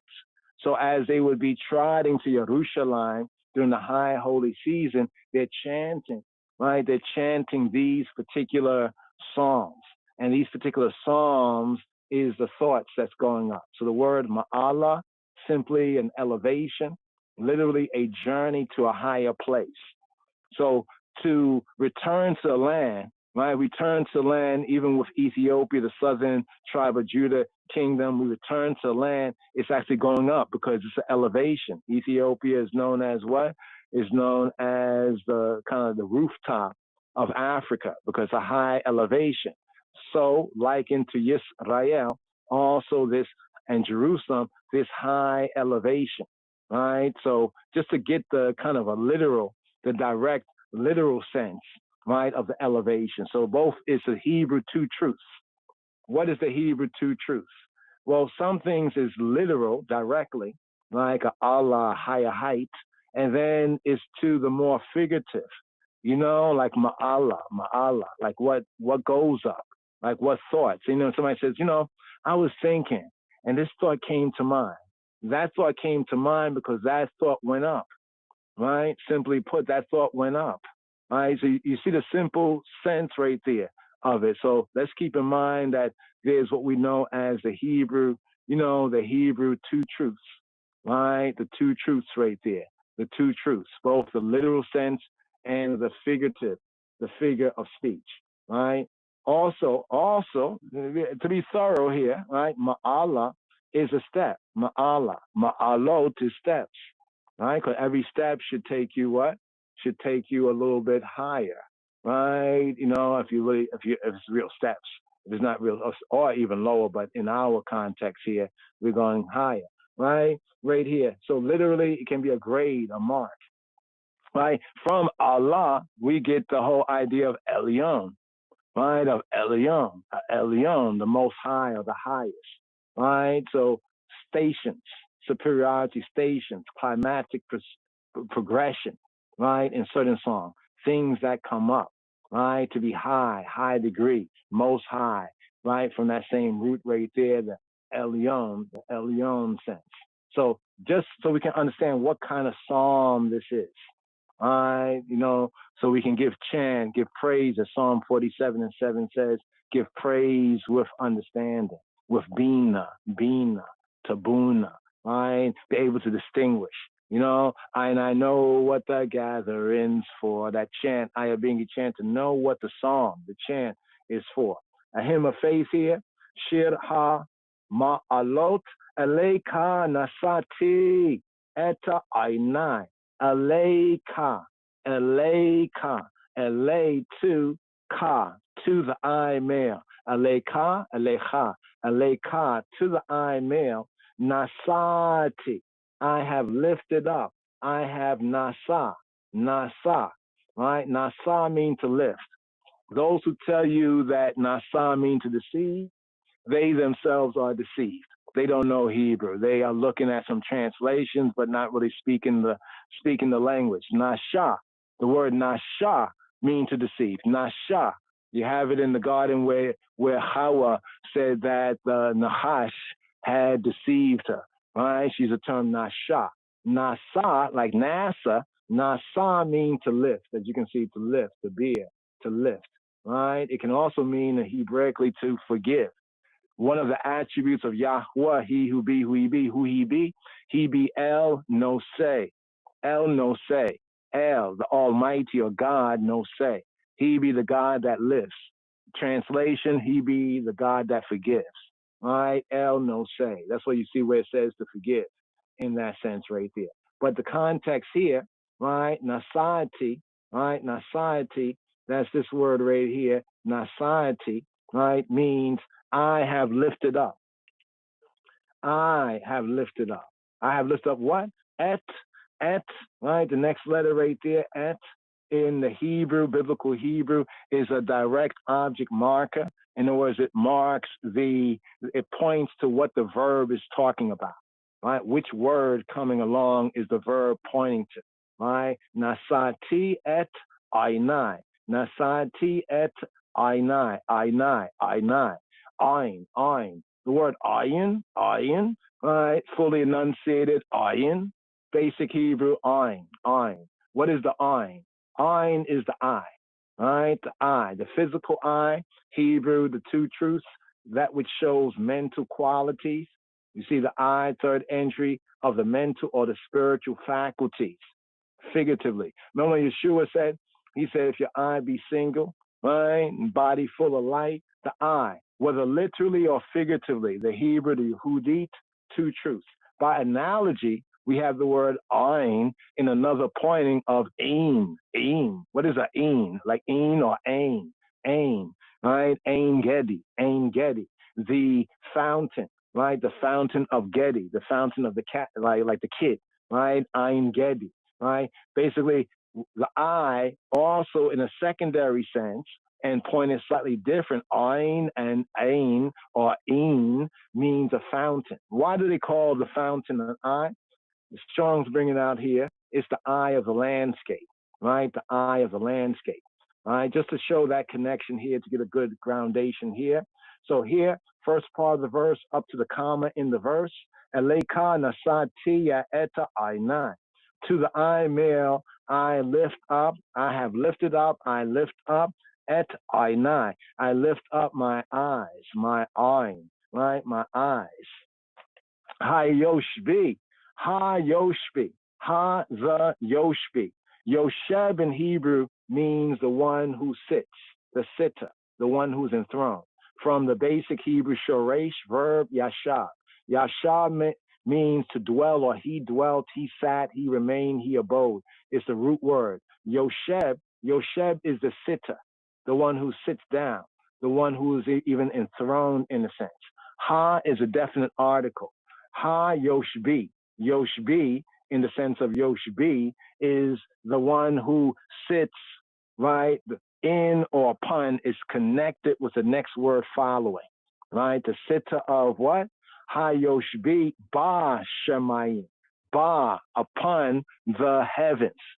Biha shemayim. Biha, if you want to break it down, ba shemayim to the individual nikudot, it's bi in ha the shemayim. Put it all together in Hebrew, ba shemayim. Biha ba. Biha becomes ba shemayim. In the heavens. If it was bi shemayim, right, it's like in heaven. But if it's ba shemayim, it's in the heavens, right? In the heavens, who's enthroned in the heavens. A more better bringing out of the context is the one who's enthroned in the heavens. Hebraically, the heavens is, of course, the heavens, and the second of the two truths is in the holy place. The whole connection of the Tabot and the Aaron and the Ark, the Aaron Habarit, because Yahweh says it's upon the mercy seat and between the two Cherubim, right? The Kepraim, the Cherubim or the Kepraim is where he would meet and speak with the Bnei Yisrael, right? So that right there, like the heavens, as it says in what is Numbers, like, or Deuteronomy chapter 11, that we chant for the full of the Shema, that when we do that which is pleasing, he will make it as the days of heaven on earth. Get it? Thy kingdom come, thy will be done on earth. Check it out in Deuteronomy chapter 11. But right here, let's break this down. I lift up mine eyes, as we have in Psalm 121. If you go to Psalm, another ascension Psalm, Shir La Ma'elot, a song for the ascents, I will lift up mine eyes to the mountains. Esa. Esa come from Nasa too, the root. Esa, Esa, I will, I'm lifting and I will lift. Esa, Esa, Ainai. Esa, Esa, Esa, Ainai. I will lift up Ainai, my eyes. Il Heharim, Il to He the Harim, Heharim, right? Then they ask the question, Me'ayin, Yaboa Ezri. Me'ayin Yabo Ezri. From where? Me'ayin, from where? Right? Yabo, right? He comes. Ezri, my Ezer, my help. So we see this connection right there, just in the songs of ascent, the lifting up. Because even while they're making that aliyot, the milot, they're going up, right? You're looking up, you're seeing, oh, we're going to reach that height right there. Let's finish chanting this tune right here, right? Enthroned in the heavens, right? Enthroned in the heavens, right? Or dwelling in the heavens.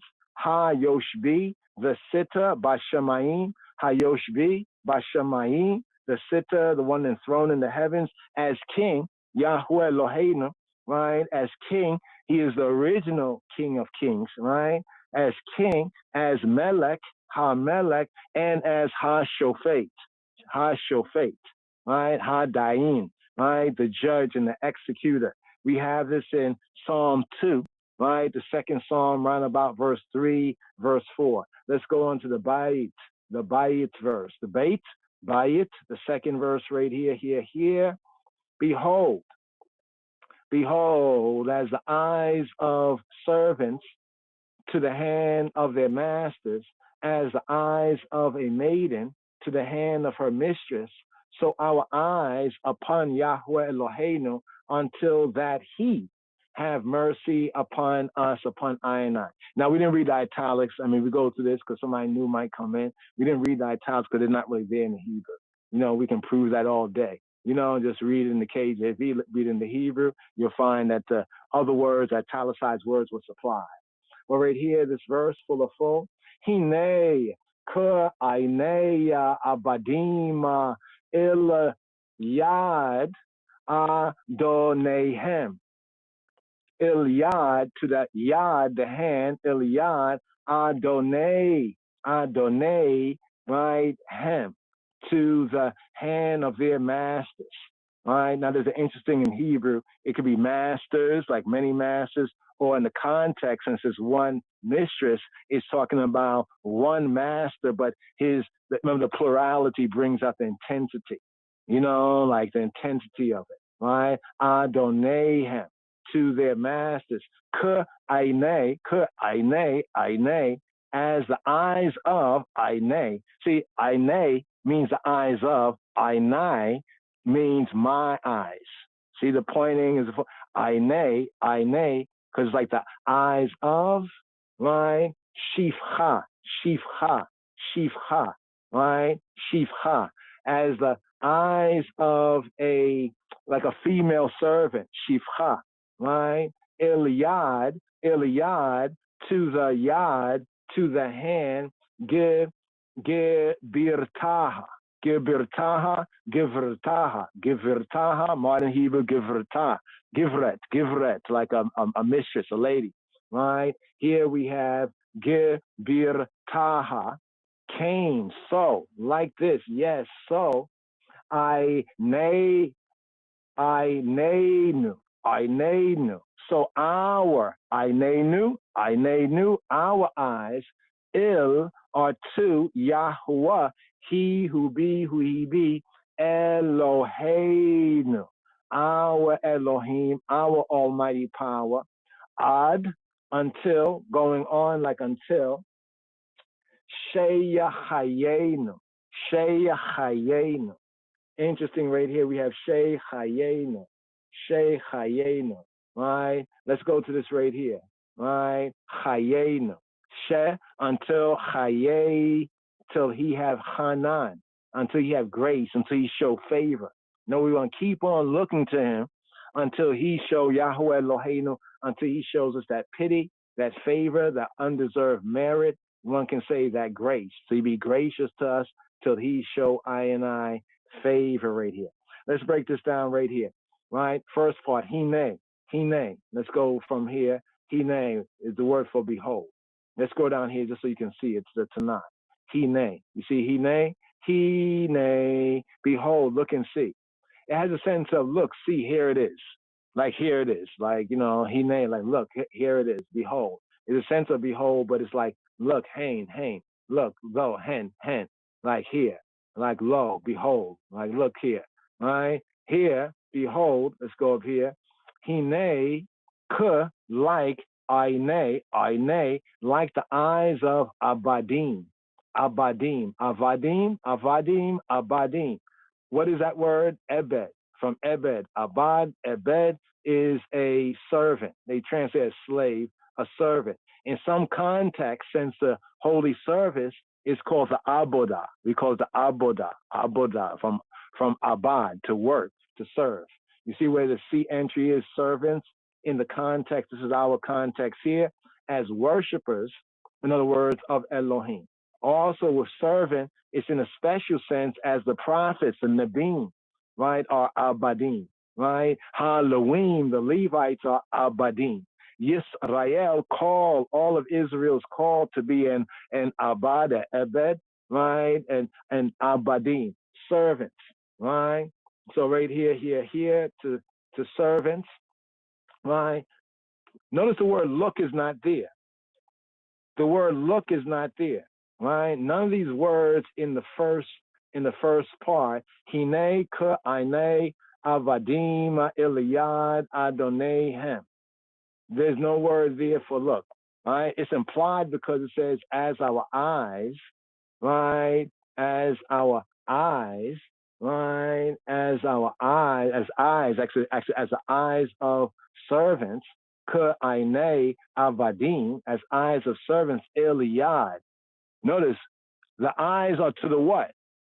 The eyes are to the hand, to the yad, right? To the what? To the yad. Right here, to the yad. To the yad, right there, the yad, right? The hand of Adonehem, of their masters, right? As the eyes of a maiden, right? Ka Aine Shifcha. What's a maiden? Shifcha. Shifcha is like a maid servant, right? Maid servant. They can kick buckets with all that slave talk, right? As belonging to a mistress, it's a servant, right? Contextually, there's two big difference in our way and their way, right? Address, speaker, humility, right there. Shifcha. Now, the Shifcha, usually the part of the family, is a member of the household, but yes, she is a maiden. Ka Aine Shifcha, as the eyes of the Shifcha, right? Iliad, to the yad of the Gevirta. The Geburta. Who is the Geburta? Right? The mistress, the Geberet, right? The Geberet. But in the psalm, it's pointed as Geburta. Fully enunciated, Geburtaha, as her Gebura. Geberet. Geberet is singular. Geburtaha is to say her Geberet, her lady, her queen, right? Or a mistress, right? The lady master is called a mistress. Check. The other woman is not the mistress. The other woman is the other woman. But the wife of the master is supposed to be the mistress. That's the context here, right? Mistress. right? The lady, the queen, the lady master, Gevertaha, her Geveret. Then it says Cain, so I nenu, Cain, yes, so Cain. Some would say Khan. Khan actually in Hebrew means here. Like, where is it? Khan. It's like here, not there. But Cain is more correct. Cain, Ainenu. Cain, so Ainenu. So our eyes. Cain, Ainenu. Il Yahweh, to he who ye be, Eloheinu. Right? Eloheinu. Ad Sheyachayenu. Sheyachanenu, Hananenu, that he will be gracious, show favor to us. So the key of this verse right here is the hand. Notice when I talk about the hand, to the hand, right? Hand in Hebrew also can signify power. When it says that death and life is in the hand, is the power of the tongue. In the Hebrew, it's the hand. Hand signifies power, that which supplies needs, right? That which supplies needs. Right there. Let's go to the Gimel verse, the third verse right here. Likul Batalo Asal. Now notice, in the last verse, it says, until he be gracious or have mercy, Hanan, show us favor, even undeserved merit. Cain, Ainenu, right? Il Yahweh, Eloheinu, Ada, Sheyachaneinu. You hear the rhyme in that. Cain, Ainenu, El Yahweh, Eloheinu, Ada, Sheyachaneinu. Right there, until he be gracious. Ada, Sheyachaneinu. So he show Hana, right, to Ainai. Notice how the next verse, the Gimel, the third verse begins. Have mercy upon us, O Yahweh. Have mercy upon us, for we are exceedingly filled with contempt, like full sated, exceedingly filled with contempt. Right here. Chanenu,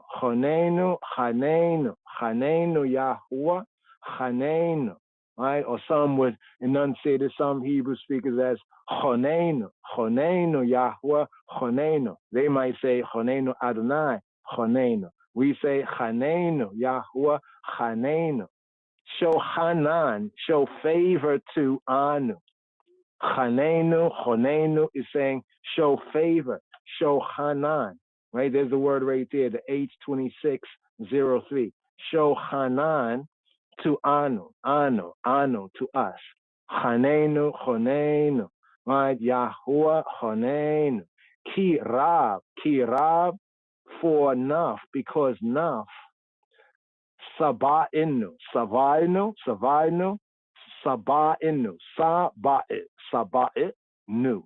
because we are fully satisfied, right? So what's the word for Sabah right here? The word Sabah, Sabeya, and Sabeya, Saba'inu, Saba'inu, right? We are satisfied. Right? We are sated. Like, you're eating a meal and you push the table away like, yo, right? We are satisfied. We are fulfilled. We are filled, right? We have enough, right? Of what? But what are we filled with in this context here? But notice in the secondary sense, to be full, saba'inu, in today's daily psalm is more off kaf gimel, is to be weary. Like you got too much, enough. Too much of they say a good thing, but here, we have too much of a bad thing, right? What is a bad thing? It's their contempt. As in a court, even a court of justice and law, contempt, sated, filled, right? Filled to satisfaction. Ki Rab, Sabayinu, booze. Modern Hebrew, Savayinu, booze. Saba'inu booze. What is booze? Booze. Boozy. It's contempt. Springing from Ra, or the Rara. It's that contempt that springs from evil. right? And remember, religious term is evil, but that which is bad, that which is harmful. Somebody having a vicious disposition, right? That is ra'ah, right? That which is worse, that which is bad, right? That which can be calamity, but springing from evil, right? Like bad mind. They say bad mind is worse than so-called witchcraft or the other people's divination or some sort of evil practice, satanic practice, bad mind, bad thought, right? Springing, right? Booze can also spring from prosperity. You know, some people have so much, it makes them like contempt. They're contempt, yes, it's contempt. Springing from judgment, but generally speaking, it's contempt, booze. But Strong's, I love how Strong's break it down right there, because Strong's went into the Ethiopic to get the full meaning of the ancient Afro-Semitic Hebrew words. Disrespect, basically disrespect, contempt. So we are full sated with disrespect. Enough of this disrespect. Now, booze, right, comes from right here. Booze, see the first booze was the noun. This booze here is the verb. The verb here is to despise, to hold in disrespect, to hold in contempt, or to hold as insignificant, as not being important, to despise or show despite, show disrespect toward. Basically, even right here at the root, so disrespect as a noun, booze. Disrespect as the verb, booze. We are fully sated. We are full satisfied. Kirab, sabayanu, booze. Sabayanu, booze. Full sated with disrespect. Humiliation. Not just humble. You know, humble and to be humble and to be humiliated is two different things, right? Here, this is not just humbleness, right? Because of our humbleness, they seek to humiliate I and I. Humiliation has been there and I, ani, va'ani, I and I, constant experience, disrespect. Like when Dawood says, for my love, you know, they show me hatred, you know, animosity, disrespect at the hands of their neighbors, right? At the hands of their neighbors. Now think about even how this can be applied, both in the context of Samaritans, but also to the Torah-less Israelites, right? At the hands of their neighbors and the other people, the Edomite Arabs, right? Look what happened over in that region. You know, even with Ethiopia, invite them in. Now they try to exterminate you. You know what I mean? But we'll deal with the Antichrist, that right there, you know, a little bit later. Because people look for Antichrist to come. You better see the Antichrist that be, right? There's Antichrist back then, right? But we are full sated even with them, with all of them, taking the Pope's side. But right here, the key is the call, even in this time, in this season. Chanenu, chanenu, chonenu. Right? Have mercy on Anu. Hanan, Anu, chonenu.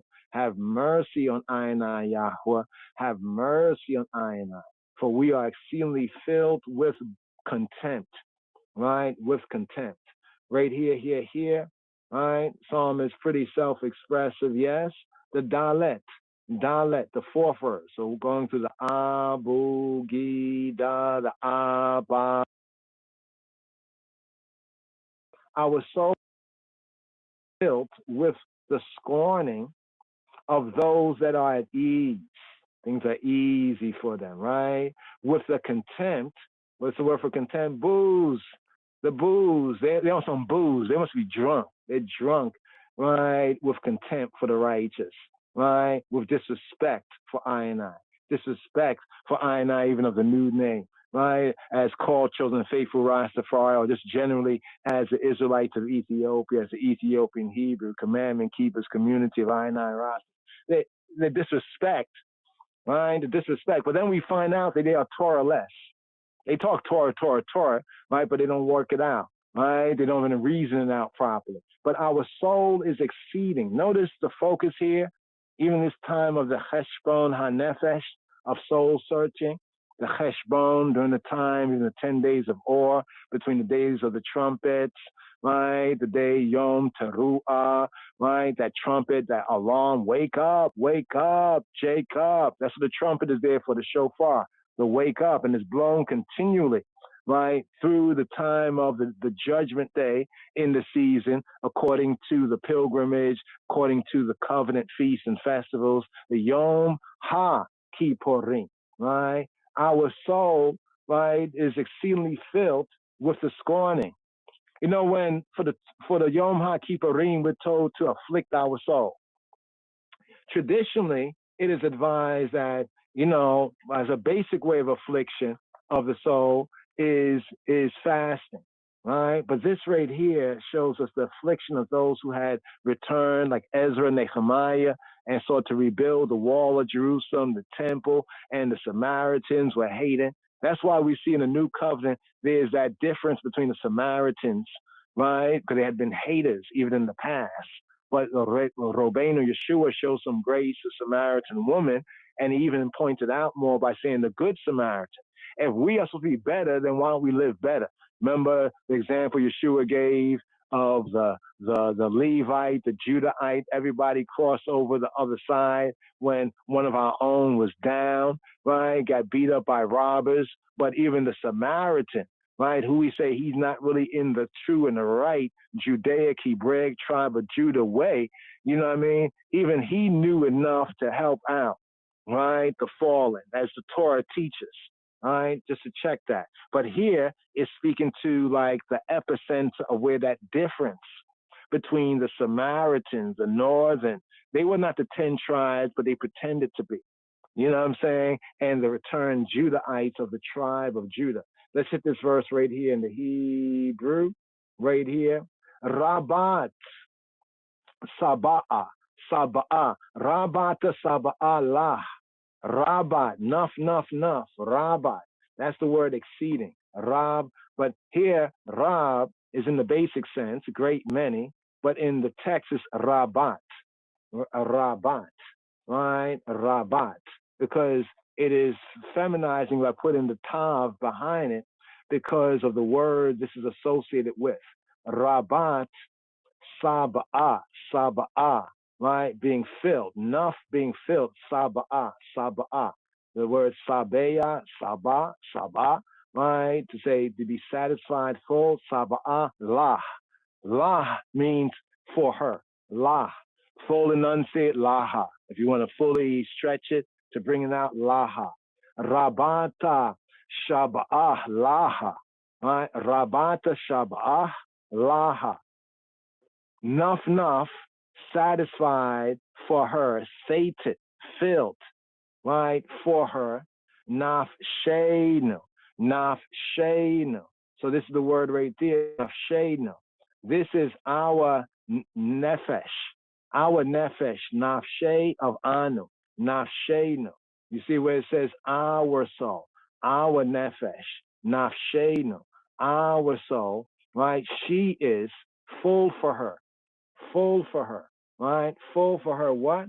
Hala'ag. What is the word hala'ag?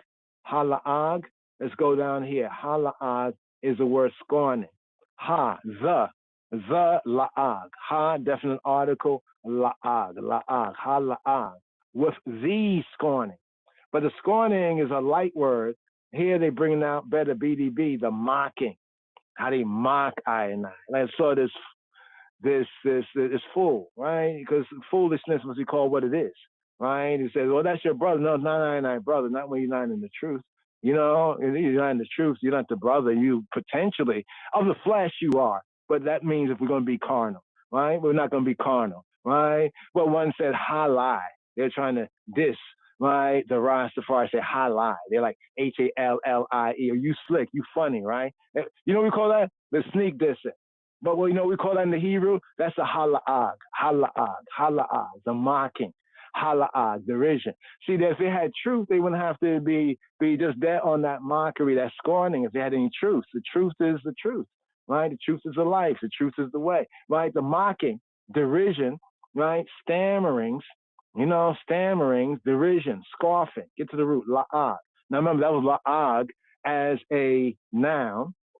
Did I show you that? Let me show you that right here. You see right there, it says noun masculine, right? Noun masculine, right? So now, let's now get to the root, right? And let's scroll all the way down here. You see the verb, just so you see the verb, the the verb, right? Just so you can see the difference, the verb, right? Here we go right here, la'ag. La'ag is to mock, deride, to ridicule, to have in derision, to mock, deride, right? To deride. By implication, almost like as if imitating like a foreigner, right? Or to speak unintelligibly, you know, like to mock, to scorn, right? To laugh, to scorn, right? Stammering, you know, in that sense, that mockery, right? Yeah. So our soul is exceedingly filled with the scorning, but the scorning of who? Is it just the scorning of anybody? Let's get back to the verse. Rabata Shab'alaha Nafshenu Hala'aga Ha Sha'anani Ha Sha'anani Ha Sha'anani Ha Sha'anani Sha'anani Sha'anani. What is Sha'anani? Sha'ananim Sha'ananim Sha'ananim Sha'anan Sha'anan Sha'anan Sha'anan. It's not just Shanan or Shannon. It's not Shannon. No, those. The aleph must be enunciated, right? Sha'anan, Sha'anan, the Sha'ananim, Sha'ananim in the right. Those they who are at ease. Sha'anan, Sha'anan, right? To be at ease. Those who are careless, right? To the point that they're wanton, arrogant, right? Sha'anan has a sense of security, but then it can lead to pride or arrogance. One at ease, right? Or one who is in arrogance, right? So there's a good sense and a bad sense. The good sense of Sha'anan is to be secure, to be at ease, quiet, is secure, right? In a bad sense is to be haughty and naughty and prideful and arrogant, right? So there's the ease, the quiet. Now it has two associated words. We have Sha'an, Sha'an, Sha'an. Sha'an, the root sense to be at ease, right? At peace, security, quiet, to be peaceful in a sense, right? Beit Sha'an. We have a place called Beit Sha'an, the house of ease. Beit Sha'an, right? Beit Sha'an. Beit Shan, Beit Sha'an. Mama, that old reggae. Shana Shan, Bola Bola, Ia Ia, Oa O. Shana Shan, right? Here, the next word is Shal'anan. Shal'anan is also another sense of it. Shal'anan, right? Ease, quiet, secure, like a sense of tranquil, right? And see how it links back to the Sha'anan. So they are at what? They are at ease. They are at ease. That's the first part of the verse, right? First part of the verse up to the comma. Our soul is exceedingly filled with the scorning of those that are at ease, or more better, with those that be at ease, that be at ease. Rabata, Shaba'alah, Nafsheinu, Hala'aga, Hasha'anani, Hashanani, Hashanani, right? The easers, the ones who are easy, everything's good and well with them. Right, while we're, doing the Torah studies and iron sharpen iron, they're just running around making them nonsense debates, nonsense arguments, and want to bait I and I. No, Rabata Shaba'alah Nafshenu Hala'aga Hashanani, the scorning, Hala'ag. The verb from this root is found. Right, check this. See this link with the epicenter of when this psalm likely arose. This psalm right here. It's not a psalm of David, but from the latter psalms in the style of David in Nehemiah. Check this, Talmudim, fellow disciples. Nehemiah chapter 2, verse 19, and Nehemiah chapter 3, verse 33. Right, chapter 3, verse 33. We're going to go there. We're going to just go there briefly. Because this is what it means when it says, here a little, there a little. It's not good enough to quote the quote and say it's there. How do we know? Right? So this is the show and prove. Right? The show and prove. Right? So we can show enough and prove. So it says, but when Sanballat, the Horonite, and Tobiah, the servant, the Ammonite, and Geshem, the Arabian, heard, they laughed us to scorn. Oh, see the sense here? They laughed us to scorn and despised us. They were disrespectful and said, what? This thing that y'all do? Will you rebel against the king? Right? This is what they were saying. Right? So here. Wayishma Sanballat ha Choroni with Tobiah ha Ebeda ha Amoni with Geshem ha Arbiya Wayala Ego Wayal Ego. That's from La'ag, constructed here in the sense of the Hebrew dikduk. Wa and Yala. Let me highlight the word for anybody who want to take a snapshot right here. Right? This is the word that's connected with the verb here. Wa and Yala Ego. Yaligu. Right? And they laugh. Yaligu Lanu. For us, la for anu, le anu, lanu, for us or to us. They laugh, lanu. Why yibzu? Yibzu come from the booze, right? Yibzu. Remember, booze is the root, right? Constructing that to say like they like held us in scorn or contempt, right? In that sense, mocking us, right? Yibzu. Why yibzu? Aleinu. All upon, on, right? Ale upon anu. Aleinu. On against I and I. Right? So this is a connection here with the hymn of faith at that time of repatriation. That was a repatriation time, when they returned to their land. And the others in the land, the neighbors and the other people who pretending to be Israelites, they were trying to stop the work of the true tribe of Judah. Like these are trying to stop the work of the Lion of the tribe of Judah. Wayomru, and they said, Wayomru. They said, Ma, what? Hadabar hazeh. What is this word? Ma, what? Ha, the dabar. The word ha-dabar. Ha, the this. So the word this in Hebrew, ma ha-dabar hazeh. Let me just highlight that for ones who want to see this for themselves right here, so they can zoom in on that, right? Ma ha-dabar hazeh. What is this word? Or what is the word of this? That's how in the biblical Hebrew. What is the word of this? Ma ha-dabar hazeh. Asher. That which Atem, you all men. Atem, Osim, right, are doing Ha'al Ha-Melech, that y'all are doing, to say like, doing like against the king. Atem, you all Mordim, you all are Mordim. Basically, you all are marauders. Marad, right, is like to rebel. Marad, right? Mordim is like y'all are rebellious ones. Y'all are rebellious ones. Ha'al ha-melech. Y'all are rebellious ones against the king.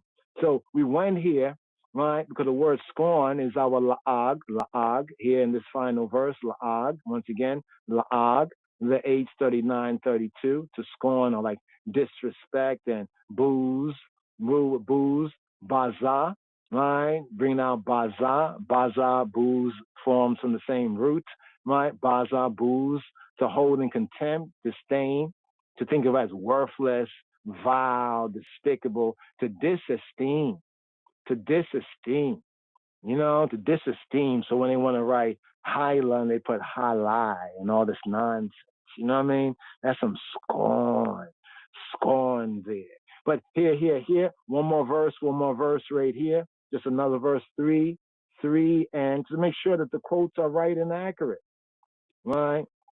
Now here is something interesting right here, because sometimes in the Hebrew, right, this is verse 32, so you see verse 33 right here. Let me see if this is the right verse, because sometimes coming from the, I think it might be up here in verse 1.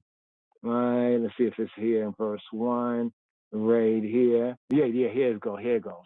So there's no verse 33 in the KJV Bible. Nehemiah, in the Hebrew Bible, Hebrew scripts, looking at the Hebrew, biblical Hebrew, it'll be Nehemiah chapter 3, verse 33. but there's no verse 33 in the English translation. So that will be verse 1 of chapter 4, where it reads, but it came to pass that when Sanballat heard that we builded the wall, because they're trying to stop us from building that firewall of Jerusalem.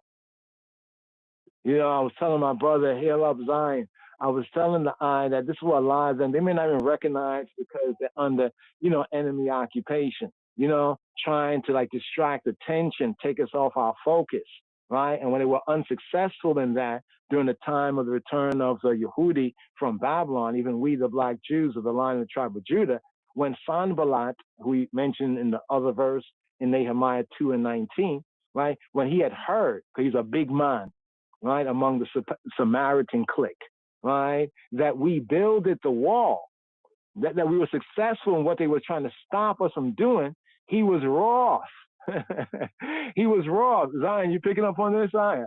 Right? He was wroth, right? Hara. He was angry. He was heated. He was incensed, right? He heat oneself. He heated up himself in vexation, right? He was jealous, basically, right? He was wroth, and he took what? Great indignation. You know, how dare you? Remember the word chaos? Talked about Psalm 94 and the moral chaos.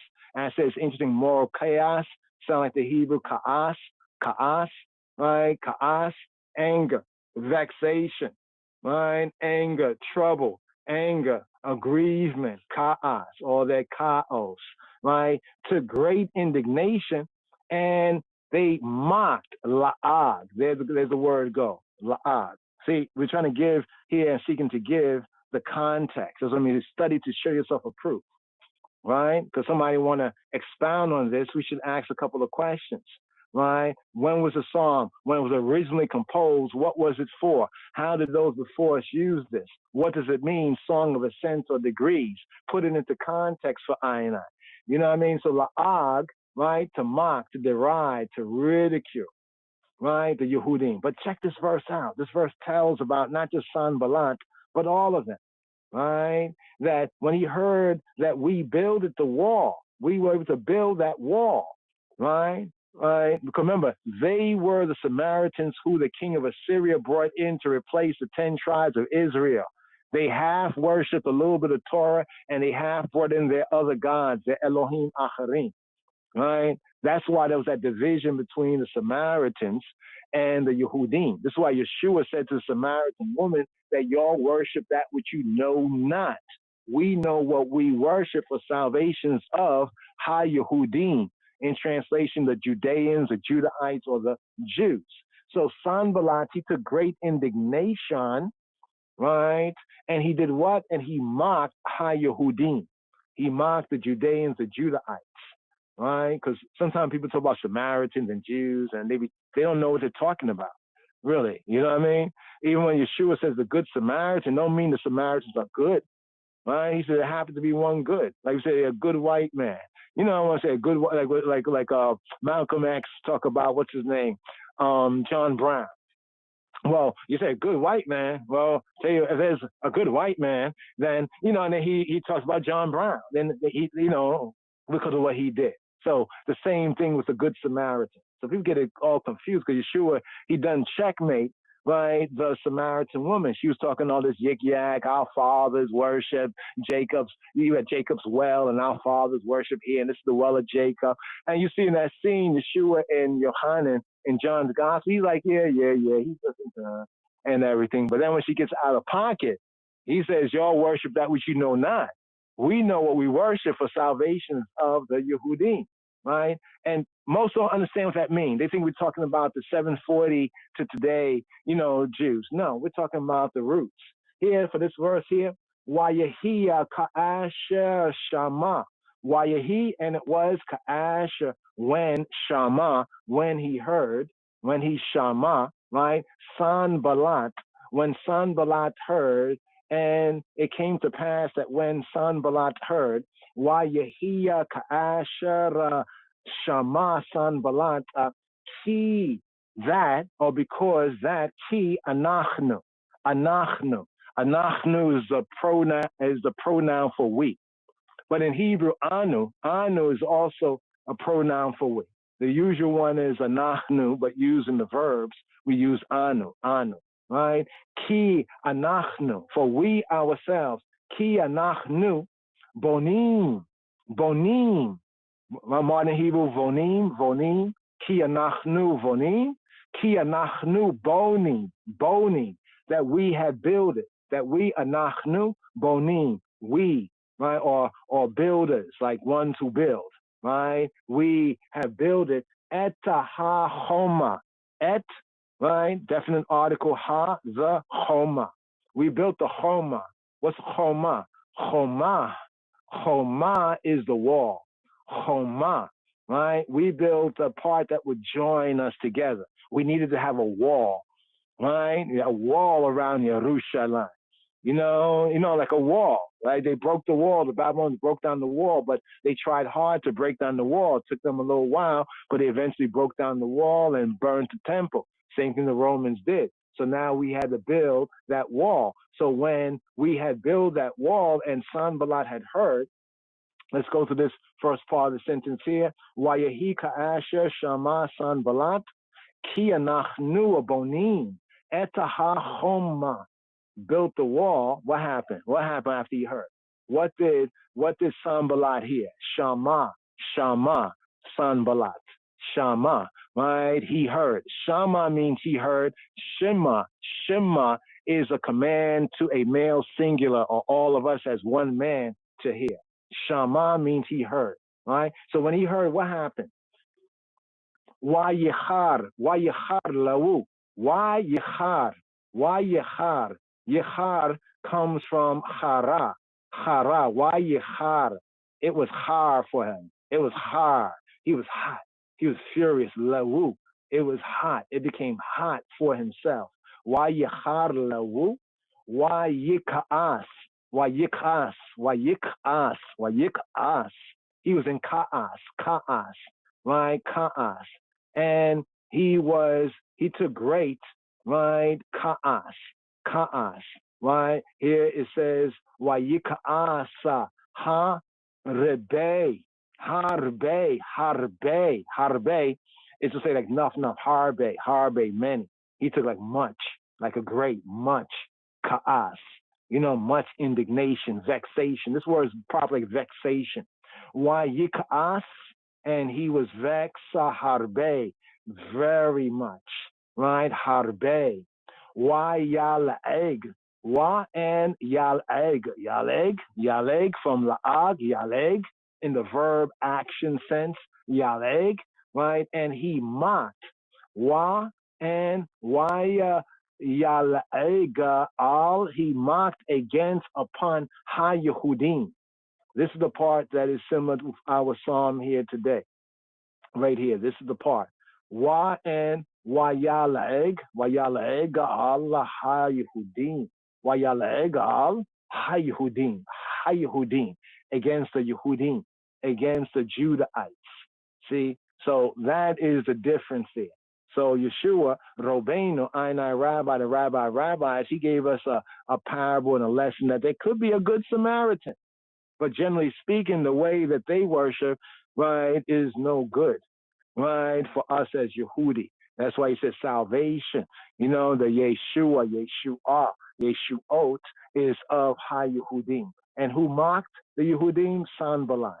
This here is the connection with our psalm right here. Remember it says here a little and there a little, right? So this is how we really study. You know, really study, just to bring out what's in the study, right? So here, verse 4. Verse 4 again, our soul is exceedingly filled with the scorning of those that be at ease, right? Rabata shaba'alah nafshenu, hala'aga ha-sha'anani, ha-sha'anani, ha-booze, right? The booze, liga a yonim. Now notice this is wild here. The Strongs. You see the blue letter words? Notice after the word proud, right? How many words do you see there? There's the H3238. There's the H1343. There's the H1349. What is going on there, Habarim? Is it 3 words to make one word proud? Or is the translation a little nuanced? Right? Habuz Ligae Yonim. Ligae Yonim or Ligae Yonim. What is the Ligae Yonim? Ligae Yonim, Ligae Yonim. I think over here they're bringing out, over here in one of the areas, Ligae Yonim. They're bringing out here, or they hit it. Let's see if they hit it. Right? They hit it. You know, we're showing things that are hidden, right, from the wise and the prudent. I think they didn't bring that out right there because they adopted, I think, either the Kare or the Ketib translation. Now I'm looking for a note right there in the copy I'm showing you here. But let's look at these words. We have Yana, right, to oppress, to vex, to maltreat. Yana. It's a verb.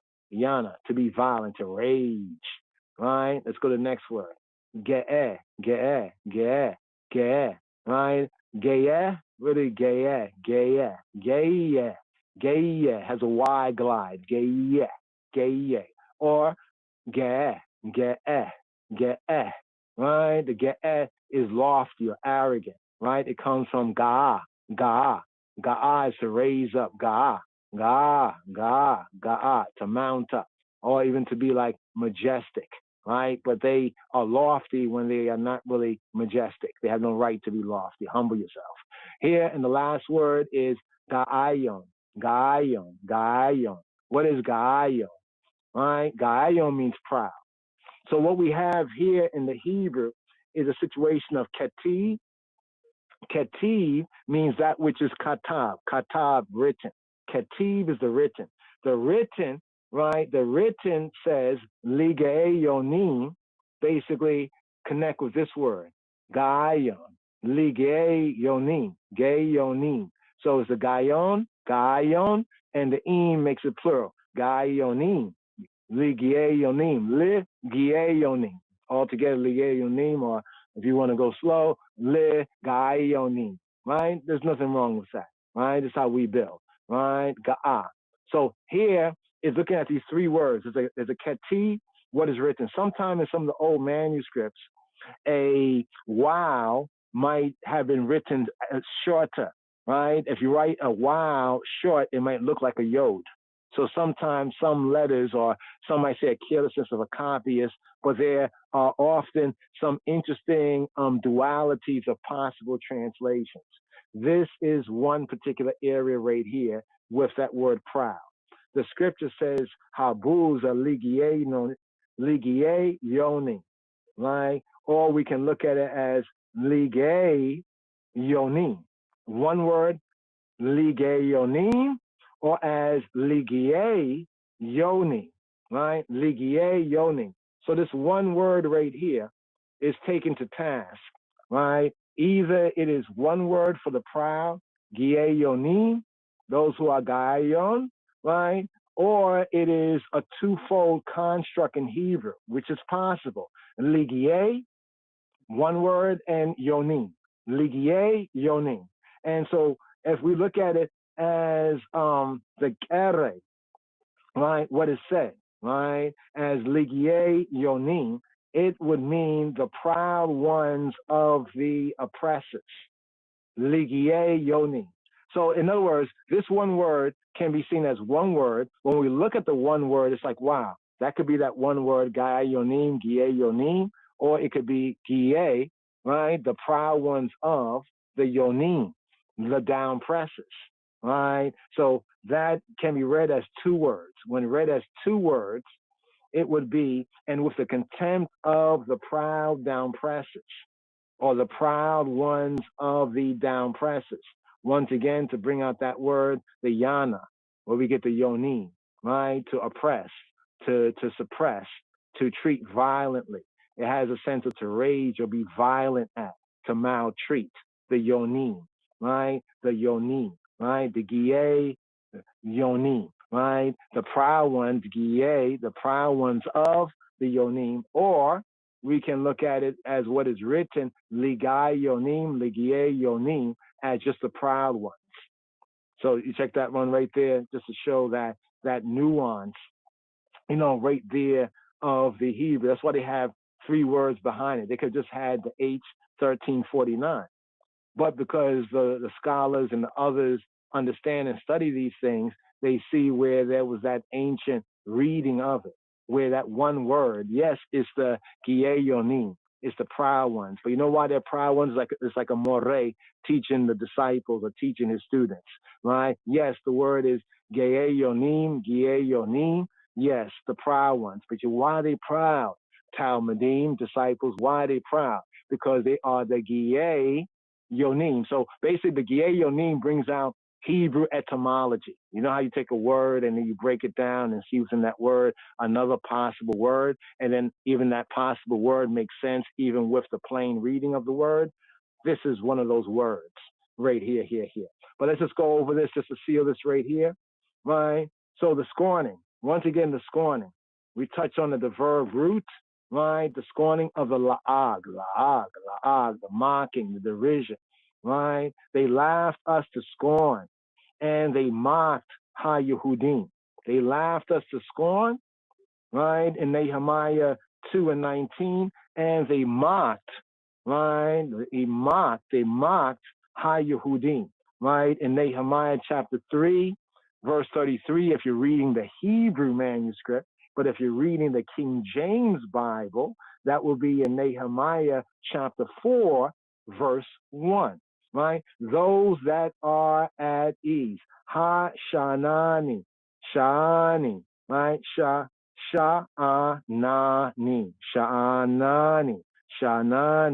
right? Who are the Sha'anani? The ones who are at ease, the Yehudi, right? The Ha-Yehudim, the Judeans, the tribe of Judah, right? Toiling, right? I of the tribe of Judah, the line of the tribe of Judah from the roots, royal order of the Ethiopian Hebrew, for example, toiling to reconstruct liberty, right?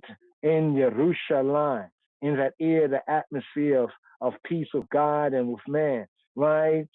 Contrast, here we contrast, right? The despised condition, the disrespectful condition.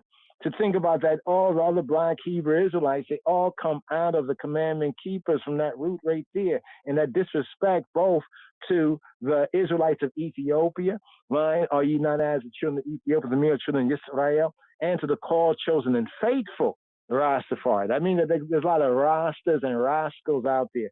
Just point blank, period. But hopefully this time they can, repent if they will, right? So this is contrasting, right? The despised condition, right, of the Yehudi, right? Like Ezra, Nehemiah, those who have returned out of Babylon. Are any of the other Israelites talking about coming out of Babylon? Huh? Right? Only the tribe of Judah, right? Those who are connected with the true line of the tribe of Judah, speaking about that, just like the Yehudi, right? Notice, when it was time for them to come out of Babylon, only a handful came out. It's like, like our people now, like why should we come out and go to Africa, East Africa, or to the Levant when we can be big about Yah in America? You got to watch it. There's a prophecy in Here Love Ras, Seymour Kashir in this prophecy with the eye. 2029, some say get out before 2030, right? But 2029 will be the 100-year anniversary. This is based on inspiration of I brother, the Holy Spirit. And I say there's a lot of possibility to that. 100 years later, you remember when the stock market crashed in 1929, right? Before that dark day. The only dark day in the world is economics because money is their God, right? So in 1928, we get that coronation of the Rastafari as Melech, as king on the Davidic throne, Solomonic throne. And then in 1929, the stock market crashed. And then, right, we get that anointing and coronation in the acceptable year of the Lord, right? 1930, November 2nd, of the anointed, of the man, like the Psalm, 89 says, O Yahweh, the man who you have made strong for yourself, right? And we're speaking of the Rastafari, as the man that Yahweh Eloheinu has made strong, yes, for himself, where it says with Ethiopia, right? Im Kush, with Kush, Im Kush, Zeyulad Sham. This man was born there, right? In the fulfillment, that man who's assigned in the seal. But be that as it may, the scorning, right? The scorning, right? The despised condition with the boastful and secure lot, right? Of the down presses, right? Both from sometime among the enemies of other people and sometime our own people, right? Go after, think the grass is greener on the heathen, the Gentile side, right? Proud oppressors. Last part right here, the contempt, habuz, the contempt, or better, the disrespect, right? Habuz, ligie yonim, of the proud ones. Habuz, ligie yonim, of the proud ones of the down presses. The proud ones of the down presses. Here, today's daily psalm, Aleph, Beit, Gimel, Dalet. Give thanks, brothers and sisters and brothers, right here. Of course, we like to share right here, you know, a little dub wise, but here, just a plain read of it. Psalm 123. Yes. Pause, right here. We're going to close out of this because we're already in the grace period of the broadcast. What just happened right there? Okay, in the grace period of the broadcast. So we're going to actually close the DSR, close out. Thank you for using Blog Talk Radio. Goodbye. And we're going to bring ourselves up straight here. Hopefully here. Then let's our co-laborer. Okay, give thanks. Right, the web mistress. Yes, Lady Master right there. Already put it on pause right there. They're there. So here. Push through. Plain. Unto thee lift I up mine eyes. O thou that dwellest in the heaven. Unto thee lift I up mine eyes. O thou that dwellest in the heaven. Now here come the musical reggae combination, the Mighty Diamonds and I the Outlaw Joseph Wales. Run it! Let's up. So now see. Oh yes. It's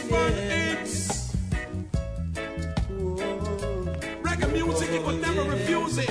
Who is? Mighty Diamonds alongside the Outlaw Joseph Wales.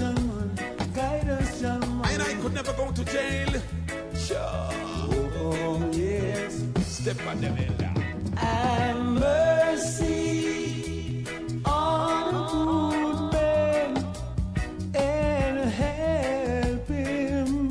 We praise your man. It's but up. And mercy on.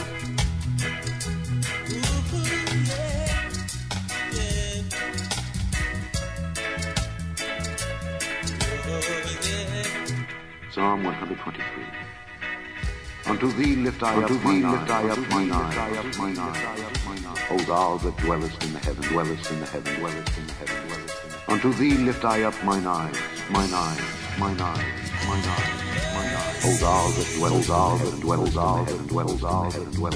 Unto thee lift I up mine eyes. O thou that dwellest in the heavens.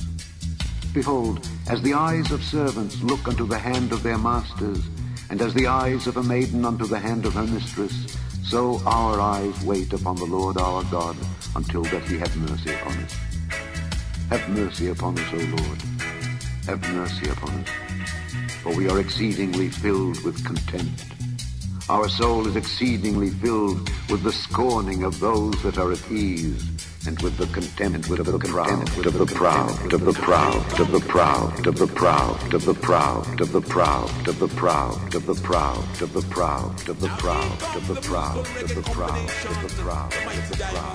And I the Outlaw Joseph Wales. መዝሙር 122 በቅንፍ 123 የማዕረግ መዝሙር። በሰማይ የምትኖር ሆይ ዓይኖቼን ወደ አንተ አነሳው። እነሆ የባሪያዎች ዓይኖች ወደ ጌቶቻቸው እጅ እንደሆኑ የባሪያይቱም ዓይን ወደ እመቤቷ እጅ እንደሆነ እንዲሁ እስኪምረን ድረስ አይናችን ወደ አምላካችን ወደ እግዚአብሔር ነው። ማረን አቤቱ ማረን፣ ንቀትን እጅግ ጠግበናልና የባለጠጎችን ስድብና የትዕቢተኞችን ንቀት ነፍሳችን እጅግ ጠገበች። Psalm 123. Unto thee lift I up mine eyes, O thou that dwellest in the heavens.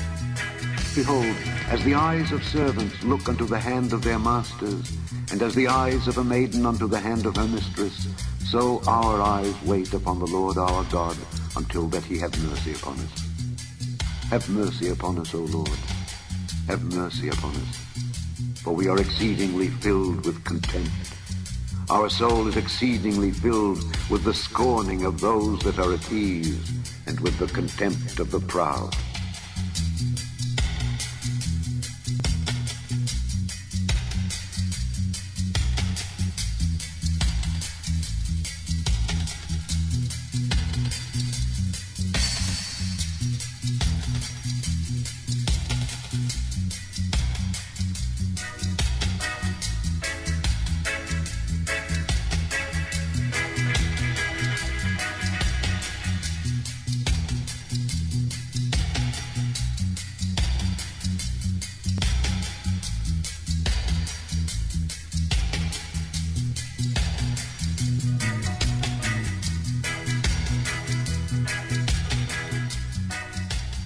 Here come the musical reggae combination, the Mighty Diamonds and I, the outlaw Joseph Wales. Run it! Let's up. Selassie.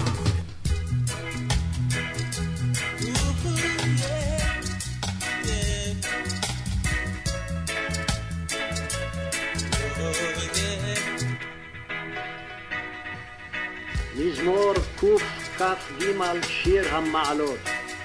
אליך נשאתי את עיניי היושבים בשמיים, הנה כעיני עבדים אל יד אדוניהם, כעיני שפחה אל יד גבירתה, כן עינינו אל אדוני אלוהינו עד שיחוננו. חוננו אדוני חוננו, כי רב שבענו בוז, רבת שבעה לה נפשנו, הלעג השאננים, הבוז לגאי יונים. Psalm 123. Unto thee lift I up mine eyes, O thou that dwellest in the heaven, dwellest in the heaven, dwellest in the heaven, dwellest in the heaven. Unto thee lift I up mine eyes, mine eyes, mine eyes, mine eyes, mine eyes. O thou that dwellest in the heaven, dwellest in the heaven, dwellest in the heaven. Unto thee lift I up mine eyes, O thou that dwellest in the heavens. Behold, as the eyes of servants look unto the hand of their masters, and as the eyes of a maiden unto the hand of her mistress, so our eyes wait upon the Lord our God, until that he have mercy upon us. Have mercy upon us, O Lord. Have mercy upon us. For we are exceedingly filled with contempt. Our soul is exceedingly filled with the scorning of those that are at ease, and with the contempt of the proud, of the proud, of the proud, of the proud, of the proud, of the proud, of the proud, of the proud, of the proud, of the proud, of the proud, of the proud, of the proud, of the proud, of the proud, of the proud. Here come the musical reggae combination, the Mighty Diamonds and I, the outlaw Joseph Wales. Run it! Let's go. Selassie.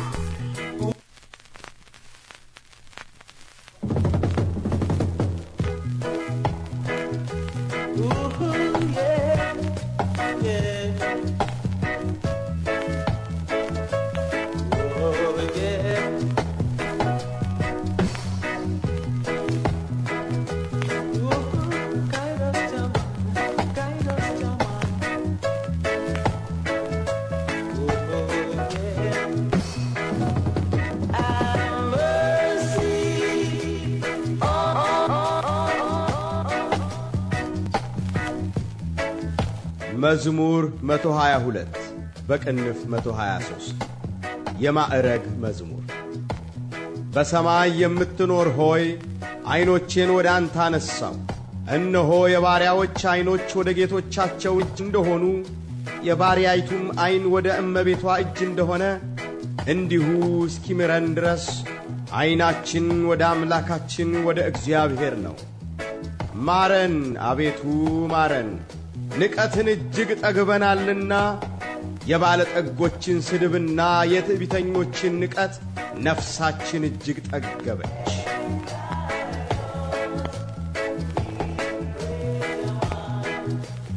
Psalm 123. Unto thee lift I up mine eyes. O thou that dwellest in heaven, dwellest in heaven, dwellest in heaven. Unto thee lift I up mine eyes, mine eyes, mine eyes, mine eyes, mine eyes. O Selassie. Oh, yes. It's man, it's reggae music, you could never refuse it. Who is? Mighty Diamonds alongside the old Lord Joseph. And I could never go to jail. Sure. Oh, yes. Step on the window. And mercy on a good man and help him. We praise your man. It's fun top of and mercy on a good girl and help her. We praise your man. Lord of mercy, I rope, it's fun, it's come forward in the residence. I rope, diamonds and choosing where we come to send the president. Man was made to suffer, yeah. Musically speaking, woman were made to feel pain. And you got no one to blame, I say. You got to just live, love and obey while the music playing. Mighty Diamonds and Jones will never go no astray. Rastafari, tell them that the dreadlocks are the original diamonds.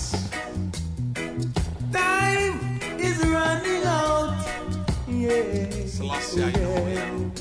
But we need no one to cry or show. But they're from the east, west, and north and south. Change them on the stray. Mighty Diamonds. And show them the way, Jaman. Alongside Outlaw Joe's way. Make this an everlasting example. I pray. Praise your man. Lord of mercy, Elder. I rope, a diamond and Josie will residence. I rope,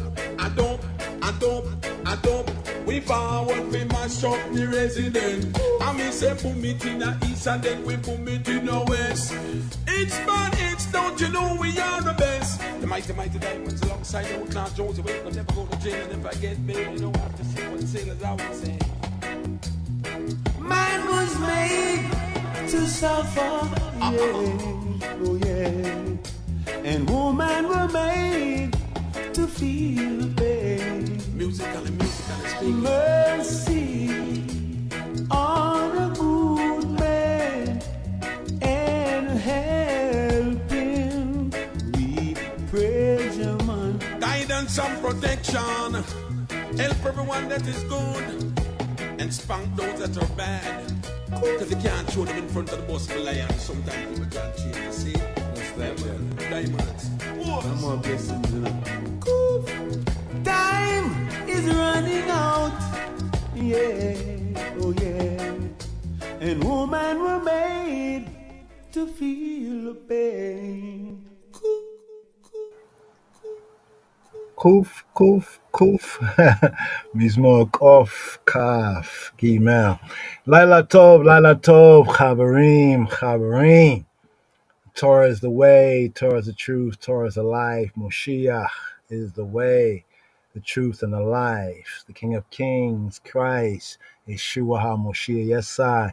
Blessed love, brothers and sisters. Be blessed. Have a good rest, a good rise. Here in these days, Gemar, Chatama, Toba. May you be sealed in the book, Sefer HaChaim. HaChaim, Book of Life with a good sealing by Shem Yeshua. Yes, I, Lila Tov. Good night and a Boker Tov, and a good rise. Shalom, Chaverim. Shalom. Yeshua Shalom. Rastafari. Israelite.